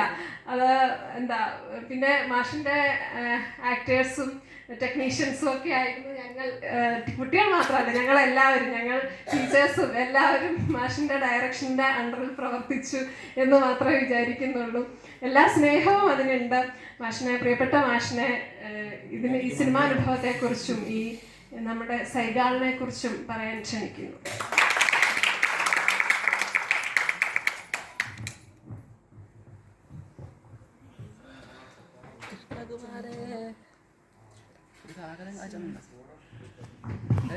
എല്ലാവർക്കും നമസ്കാരം. സമയത്തിൻ്റെ ഒരു പരിമിതി കൊണ്ട് ഞാൻ പോകുന്നില്ല, എങ്കിലും വലിയ സന്തോഷമുണ്ട്. ഇത് നേരത്തെ എല്ലാവരും പറഞ്ഞ പോലെ ഇതൊരു കൂട്ടുത്തരവാദിത്വത്തിൻ്റെയും അത്തരത്തിലുള്ളൊരു ചുമതലാബോധത്തിൻ്റെയും ഒക്കെ ഒരു വിജയമായിട്ടാണ് പരിമിതമായിട്ടെങ്കിലും നമ്മൾ ഇന്നിവിടെ നിൽക്കുമ്പം എനിക്ക് തോന്നുന്നത്, എന്നെ സംബന്ധിച്ച് സാറൊക്കെ പറഞ്ഞ പോലെ ഏതാണ്ടൊരു വ്യാഴവട്ടക്കാലത്തിൻ്റെ 2012 ഞാൻ IFFKക്ക് ആദ്യമായിട്ട് പോകുന്നത്. 2012 തൊട്ട് കഴിഞ്ഞ വർഷം പോകാൻ പറ്റിയില്ല. എങ്കിലും മറ്റ് ഇതേപോലെ സിനിമകൾ കാണുകയും എനിക്ക് അങ്ങനെ പറ്റുന്നൊരു വൈബുള്ളൊരു ജീവിത പങ്കാളിയെ കൂടി കിട്ടിയതുകൊണ്ട് ഞങ്ങൾ രണ്ടുപേരും കൂടിയാണ് പലപ്പോഴും അങ്ങനെ ഫിലിം ഫെസ്റ്റിവലിന് പോകാറുള്ളത്. അപ്പോൾ നമ്മൾ ചർച്ച ചെയ്യുന്നതൊക്കെ ആയിട്ട് അങ്ങനെ പോവും. അങ്ങനെയുള്ള കുറേ അനുഭവങ്ങൾ അതിലൂടെ നേരത്തെ സാറ് പറഞ്ഞ പോലെ നമ്മുടെ ഉൾക്കാഴ്ചകളൊക്കെ സിനിമകളിലൂടെ വലുതാവുകയും ഒക്കെ ചെയ്യും. ഇപ്പോഴും നമുക്ക് അങ്ങനെയുള്ള അനുഭവങ്ങൾ നിങ്ങൾക്ക് കിട്ടിയിട്ടുണ്ടാവും തന്നെയാണ് ഞങ്ങൾ വിചാരിക്കുന്നത്. ഇപ്പോൾ ചില കുട്ടികളൊക്കെ അങ്ങനൊരു ഇതുണ്ട്, ഇവിടെ നമുക്ക് എന്തുകൊണ്ട് ഈ മലയാളം നമ്മൾ തിയേറ്ററിലൊക്കെയുള്ള സിനിമകൾ പ്രദർശിപ്പിച്ചുകൂടെ എന്നൊക്കെയുള്ള ചോദ്യങ്ങൾ ഒക്കെ വന്നിട്ടുണ്ട്. അത് സ്വാഭാവികമായിട്ടും ഞാനതും വളരെ സ്വാഭാവികമായിട്ടും അത്തരം ചോദ്യങ്ങൾ കാണുന്നത്. പക്ഷെ നമ്മൾ ഇങ്ങനെയുള്ള ലോകത്ത് ഇത്തരത്തിലുള്ള പല സിനിമകളും സംഭവിക്കുന്നുണ്ട് എന്ന് കാണിക്കാൻ കൂടിയാണ് നമ്മൾ ഇത്തരത്തിലുള്ള സിനിമകൾ വെച്ചത്. ഞാൻ പലപ്പോഴും എൻ്റെ ടീമിലെ മക്കളോട് പറഞ്ഞിരുന്നു, നമുക്ക് ഒരു മണിപ്പൂരി ഔർ ഹോം എന്ന് പറഞ്ഞ പടം നമ്മൾ പ്രിൻ്റ് കിട്ടിയില്ല. അതേപോലെ ദ റോക്കറ്റ് എന്ന് പറഞ്ഞിട്ട് ഒരു ഓസ്ട്രേലിയൻ ഫിലിം, അങ്ങനെ കുറേ സിനിമകൾ നമുക്ക് ഇതേ തീമിൽ തന്നെ കിട്ടേണ്ടതായിരുന്നു. പക്ഷേ അത് സംഭവിച്ചില്ല. പക്ഷേ രമി ടീച്ചർ പറഞ്ഞ പോലെ നമുക്ക് അടുത്ത വർഷം ഇത്തരത്തിലുള്ള കാര്യങ്ങൾ കൂടി ചെയ്യണം. അപ്പോൾ ഇതിൻ്റെ ഭാഗമായിട്ട് ഇവിടെ ചില ഒരു നന്ദി പ്രകടനം കൂടെ ഇതിൻ്റെ ഭാഗമായിട്ട് നടത്താമെന്നാണ് ഞാൻ വിചാരിക്കുന്നത്. ഒന്ന്, തീർച്ചയായും ഇത്തരത്തിലുള്ള എല്ലാ ഫെസ്റ്റിവലുകൾക്കും അനുമതി തന്ന് നമുക്ക് ഇതിനു വേണ്ടിയിട്ടുള്ള പിന്തുണയെല്ലാം തന്ന് നമ്മുടെ പ്രിയപ്പെട്ട പ്രിൻസിപ്പൽ അനിത ടീച്ചറാണ് നമ്മുടെ രജിസ്ട്രേഷൻ ഉദ്ഘാടനം ചെയ്തതും. ടീച്ചറുടെ സാന്നിധ്യത്തിൽ ടീച്ചറിനുള്ള നന്ദിയും കടപ്പാടും അറിയിക്കുന്നു. അതോടൊപ്പം ഇവിടെ ഞങ്ങളുടെ HOD എല്ലാ കാര്യങ്ങളും പറയുമ്പോൾ അതിൻ്റെ എല്ലാ സപ്പോർട്ടും തന്ന് നയിക്കുന്ന പ്രിയപ്പെട്ട രമി ടീച്ചർക്കുള്ള നന്ദി അറിയിക്കുന്നു. അതോടൊപ്പം തന്നെ ഡിപ്പാർട്ട്മെൻറ്റിലെ എൻ്റെ സഹപ്രവർത്തകർ, ഇത് ഞങ്ങൾ ആലോചിക്കുമ്പോൾ പലപ്പോഴും തുടക്കത്തിലുണ്ടായിരുന്ന ഒരു ചോദ്യം, നമുക്ക് ഒരു സ്ക്രീൻ പോരെ, 2-3 സ്ക്രീനാകുമ്പോൾ നമുക്കിത് പിന്നെ മാനേജ് ചെയ്യാൻ പ്രയാസമല്ലേ എന്നുള്ളൊരു ചോദ്യം വരുമ്പോൾ എൻ്റെ മനസ്സിലുണ്ടായിരുന്നത് എൻ്റെ സഹപ്രവർത്തകർ തന്നെയാണ്. അത് ആ അർത്ഥത്തിൽ തന്നെ അവരത് കൈകാര്യം ചെയ്തു. Manju teacher, Soumya teacher, Aparna miss, Archana miss, Renu miss, പിന്നെ മലയാളത്തിൻ്റെ ഭാഗമായിട്ടുള്ള സംസ്കൃതത്തിൻ്റെ അധ്യാപിക ഷെറി മിസ്, എല്ലാവരും അവർക്ക് ഓരോ ദിവസവും തിയേറ്റർ ചാർജ് കൊടുത്തത് വളരെ ഉത്തരവാദിത്വ ബോധത്തോടെ സമയബന്ധിതമായി അവർ ആ ഒരു കൂട്ടായ്മയാണ് യഥാർത്ഥത്തിൽ ഈ ഫെസ്റ്റിവൽ സാധ്യമാക്കിയത്. അപ്പോൾ ഔപചാരികതയുടെ പേരിൽ മാത്രം എൻ്റെ പ്രിയപ്പെട്ട എല്ലാ സഹപ്രവർത്തകർക്കുള്ള നന്ദിയും കടപ്പാടും ഇവിടെ അറിയിക്കുന്നു. മറ്റൊന്ന്, ഈ സിനിമകൾ നമുക്ക് ഇതിൻ്റെ ഒരു ചർച്ചയിൽ സിനിമയുമായി ബന്ധപ്പെട്ട് 2-3 ആളുകളായിട്ട് ഞാൻ ഒന്ന് സംസാരിച്ചത്. ഒന്ന് നമ്മുടെ ഗവേഷകൻ കൂടിയായിട്ടുള്ള ബ്ലേസ് മാഷാണ്. മാഷ് ഇതിനു മുമ്പ് ഇവിടെ ഒരു സെമിനാർ ഈ വേദിയിൽ തന്നെ കുറച്ച് ദിവസം മുമ്പ് നടത്തിയത് നിങ്ങൾക്ക് കുറച്ച് ആളുകൾക്ക് അറിയുണ്ടാവും. മാഷ് ഇതിൻ്റെ ഫിലിം സെലക്ഷനിൽ നമ്മളെ വളരെയധികം സഹായിച്ചിട്ടുള്ള ഒരാളാണ്. ഇന്നും അദ്ദേഹം വരേണ്ടതായിരുന്നു, ഓപ്പൺ ഫോറത്തിൽ നമ്മൾ ക്ഷണിച്ചതാണ്. പക്ഷേ ആരോഗ്യപരമായ കാരണങ്ങളാൽ അദ്ദേഹത്തിന് ഇന്ന് വരാൻ വേണ്ടി പറ്റിയിട്ടില്ല. നാളെ വരാം എന്ന് പറഞ്ഞിട്ടുണ്ട്. നാളെ വേറൊരു പരിപാടി ബന്ധപ്പെട്ട് അദ്ദേഹം വരാം എന്ന് പറഞ്ഞിട്ടുണ്ട്. അപ്പോൾ കാണാമെന്ന് പറഞ്ഞിട്ടുണ്ട്. അപ്പോൾ മാഷിനുള്ള നന്ദി, അദ്ദേഹത്തിനുള്ള നന്ദി അദ്ദേഹത്തിൻ്റെ സാന്നിധ്യത്തിൽ പറയുന്നു. അതോടൊപ്പം ഫിലിം സെലക്ഷനിൽ സഹായിച്ചിട്ടുള്ള ഒരാളാണ് എൻ്റെ സുഹൃത്ത്, രേണുസിൻ്റെ ഒരു കസിൻ ബ്രദറായിട്ടുള്ള doctor S. Gopu, Nilambur government കോളേജിലെ അസിസ്റ്റന്റ് പ്രൊഫസർ, മലയാള വിഭാഗം അസിസ്റ്റന്റ് പ്രൊഫസറും സിനിമ സംവിധായകനൊക്കെയാണ് ഗോപു മാഷ്. മാഷും ഇതിൽ പല സിനിമകളും എനിക്ക് പറഞ്ഞു തരികയും നമ്മൾ ആ തരത്തിൽ നമുക്ക് സഹായിക്കുകയും ചെയ്തിട്ടുണ്ട്. ഗോപു മാഷോടുള്ള നന്ദിയും ഈ സമയം അറിയിക്കുന്നു. മറ്റൊന്ന് പ്രിയപ്പെട്ട ആഷിഷ് സാറാണ്. ആഷിഷ് സാറും ഈ സിനിമകളുമായി ബന്ധപ്പെട്ടുള്ള കുറേ കമൻസ് ആഷിഷ് സാർ പറഞ്ഞിട്ടുണ്ട്. അതേപോലെ മാലിനി മിസ്സും പേഴ്സണലായിട്ട് ഇതിൻ്റെ ഒരു കാര്യങ്ങളൊക്കെ വരുമ്പോൾ പറയുണ്ടായിരുന്നു. അപ്പോൾ അവർക്കുള്ള നന്ദിയും കടപ്പാടൊക്കെ അറിയിക്കുന്നു. അതോടൊപ്പം എനിക്ക് ഇപ്പോൾ ഞാൻ വിദ്യാർത്ഥികളുടെ കാര്യം അവസാനം വെക്കുന്നതാണ്. ഇതിപ്പോൾ മലയാള വിഭാഗം സംഘടിപ്പിക്കുന്നതാണ് നമ്മുടെ പോസ്റ്ററിലുള്ളത്. പക്ഷേ എനിക്ക് പലപ്പോഴും ഇവിടുത്തെ കോളേജിലെ സഹപ്രവർത്തകരെ കുറിച്ച് അഭിമാനം തോന്നിയ ഒരു സമയം കൂടിയാണ്. അപ്പോൾ ഇന്നലെ നമ്മുടെ PG ഓഡിറ്റോറിയത്തിൽ ലാപ്ടോപ്പിന് ഇത് ഒരു ടെക്നിക്കൽ ഇഷ്യൂ ആണ്. അപ്പോൾ ഞാൻ ഗിരിചേട്ടൻ വന്നിട്ട് പറഞ്ഞപ്പോൾ രാംകുമാർ സാറിനെ ആദ്യം വിളിച്ചു. അപ്പോൾ രാംകുമാർ സാർ യൂണിവേഴ്സിറ്റിയിലേക്ക് എന്തോ ആവശ്യത്തിന് വേണ്ടി ഇറങ്ങി. അപ്പോൾ ഹരിസാറിനെ വിളിച്ചു. ഹരിസാറിന് രാവിലെ തൊട്ടേ നല്ല തിരക്കാന്നുള്ളത് എനിക്ക് അറിയുന്നതുകൊണ്ടാണ് ഞാൻ ആദ്യം ഹരിസാറിനെ വിളിക്കുന്നത്. ഹരിസാർ അപ്പം തന്നെ വന്നു, അതിൻ്റെ കാര്യങ്ങൾ ചെയ്ത് അത് ഓക്കെ ആക്കി സാറ് തിരിച്ച് പോയി. പിന്നെ കുറച്ച് കഴിയുമ്പോൾ രാംകുമാർ സാർ എന്നെ യൂണിവേഴ്സിറ്റി മനുഷ്യൻ വിളിച്ചു, അതെന്തായി, അത് ശരിയായിരുന്നോ എന്നൊക്കെ സാറ് ഇങ്ങോട്ട് വിളിച്ച് അന്വേഷിക്കുന്ന ഒരു സ്ഥിതി ഉണ്ടായി. അതോടൊപ്പം തന്നെ നമ്മുടെ പോസ്റ്ററുകൾ സ്റ്റേറ്റസ് വെച്ചിട്ടുള്ള നമ്മുടെ മറ്റു വിഭാഗങ്ങളിലെ ഞാൻ കണ്ടിട്ടുള്ള കുറച്ച് ആളുകൾ, ഇപ്പോൾ ആഷിഫ് സാർ എല്ലാ പോസ്റ്ററും വെച്ചായിട്ട്, അതേപോലെ കെമിസ്ട്രിയിലെ സരിത മിസ്, മാത്സിലെ ജിസി മിസ്, ശ്രുതി മിസ്, ഇവരൊക്കെ അത്തരത്തിലുള്ള ഒരു ബോധത്തിലേക്ക് അവർ പോയി. വേറെ ആളുകൾ വെച്ചിട്ടുണ്ടാവും, ഞാൻ ഒരുപക്ഷെ ഞാൻ കാണാത്ത, ഞാൻ എല്ലാവരുടെയും നമ്പർ സേവ് ആയതുകൊണ്ട് ഒക്കെ ആയിരിക്കും. ഏതായാലും ഞാൻ പറഞ്ഞത്, ഇത് കോളേജിൻ്റെ മൊത്തത്തിലുള്ള എല്ലാ അധ്യാപകരുടെയും ഭാഗത്തു നിന്നുള്ള വലിയ സഹകരണവും ഒക്കെ ഇതിൻ്റെ ഭാഗമായിട്ട് ഉണ്ടായി എന്നുള്ളതാണ്. മറ്റൊന്ന് എനിക്ക് നന്ദി പറയാനുള്ളത് നമ്മുടെ ഗിരീഷ് ചേട്ടനും ബിനീഷ് ചേട്ടനുമാണ്, നമ്മുടെ ഇതിൻ്റെ ചാർജിൽ. അപ്പോൾ ഇന്നലെയൊക്കെ ഒരു കുറച്ച് സമയം കറണ്ട് പോയപ്പോൾ ഞാൻ അവരെ വിളിച്ചപ്പോൾ അവരത് കൈകാര്യം ചെയ്തുകൊണ്ടിരിക്കുകയാണ്. അത് നമ്മൾ വിളിക്കുന്നതിന് മുമ്പ് തന്നെ അവരത് മനസ്സിലാക്കി അവരവിടെ എത്തി അത് ചെയ്യുന്നുണ്ട്. അപ്പോൾ ഞാൻ പിന്നെ ഒന്ന് ഗിരീഷേട്ട ഒന്ന് അങ്ങോട്ട് വരുമ്പോൾ ഗിരീഷേട്ടൻ വേർത്ത് കുളിച്ച് ഒന്ന് അങ്ങോട്ട് വരും, അവിടുന്ന് മലയാള സെമിനാറിലേക്ക് അവിടെ സൗണ്ട് കുറവാന്ന് പറയുമ്പോൾ അങ്ങോട്ട് വരും. അങ്ങനെ കിടന്നോടി ഇന്ന് വരെ നമ്മളെ കൂടെ അവർ രണ്ടുപേരും ഉണ്ടായിരുന്നു. അവരോടുള്ള നന്ദിയും കടപ്പാടും അറിയിക്കുന്നു. പണ്ട് സച്ചിൻ്റെ റിട്ടയർമെൻറ്റ് പ്രഭാഷണം പോലെ വിട്ടുകൊണ്ട് അയച്ചിട്ട് നോട്ട് ചെയ്ത് കൊണ്ടതാണ്. പിന്നെ അവസാനം നമ്മുടെ ഇന്നത്തെ ഓപ്പൺ ഫോറത്തിൽ നമ്മൾ 4 പേരെയാണ് പ്രതീക്ഷിച്ചിരുന്നത്. Ashif sir, Malini miss, Hari sir, ഈ പറയുന്ന ബ്ലേസ് മാഷ്, രമ്യ ടീച്ചർ മോഡറേറ്ററാണ് ഞങ്ങൾ ആലോചിച്ചിരുന്നത്. ഹരി സാർ എന്ന് രാവിലെ ഔദ്യോഗികമായിട്ടുള്ള ചില തിരക്കുകളും സാറിന് ലീവ് എടുക്കേണ്ടി വന്നു, സാറിന് എത്താൻ പറ്റിയില്ല. സാറും ഇതേപോലെ നിരവധി ഫിലിം ഫെസ്റ്റിവലുകൾക്കൊക്കെ പോകുന്ന അത്തരത്തിലുള്ള അനുഭവങ്ങളുള്ള ഒരാളാണ്.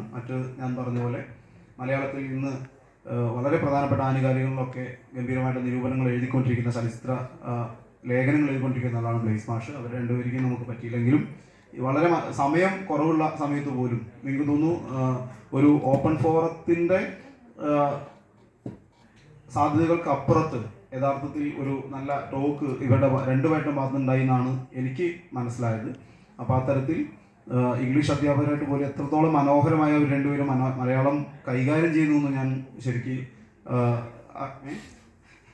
ആ സമയത്ത് ആലോചിക്കുകയുണ്ടായി. അപ്പോൾ അവരോട് രണ്ടുപേരോടും ഉള്ള നന്ദിയും കടപ്പാടും, ഞങ്ങളുടെ ക്ഷണം സ്വീകരിച്ച് ഇവിടെ എത്തി ഇതുവരെ നിന്ന അവരോടുള്ള നന്ദിയും കടപ്പാടും അറിയിക്കുന്നു.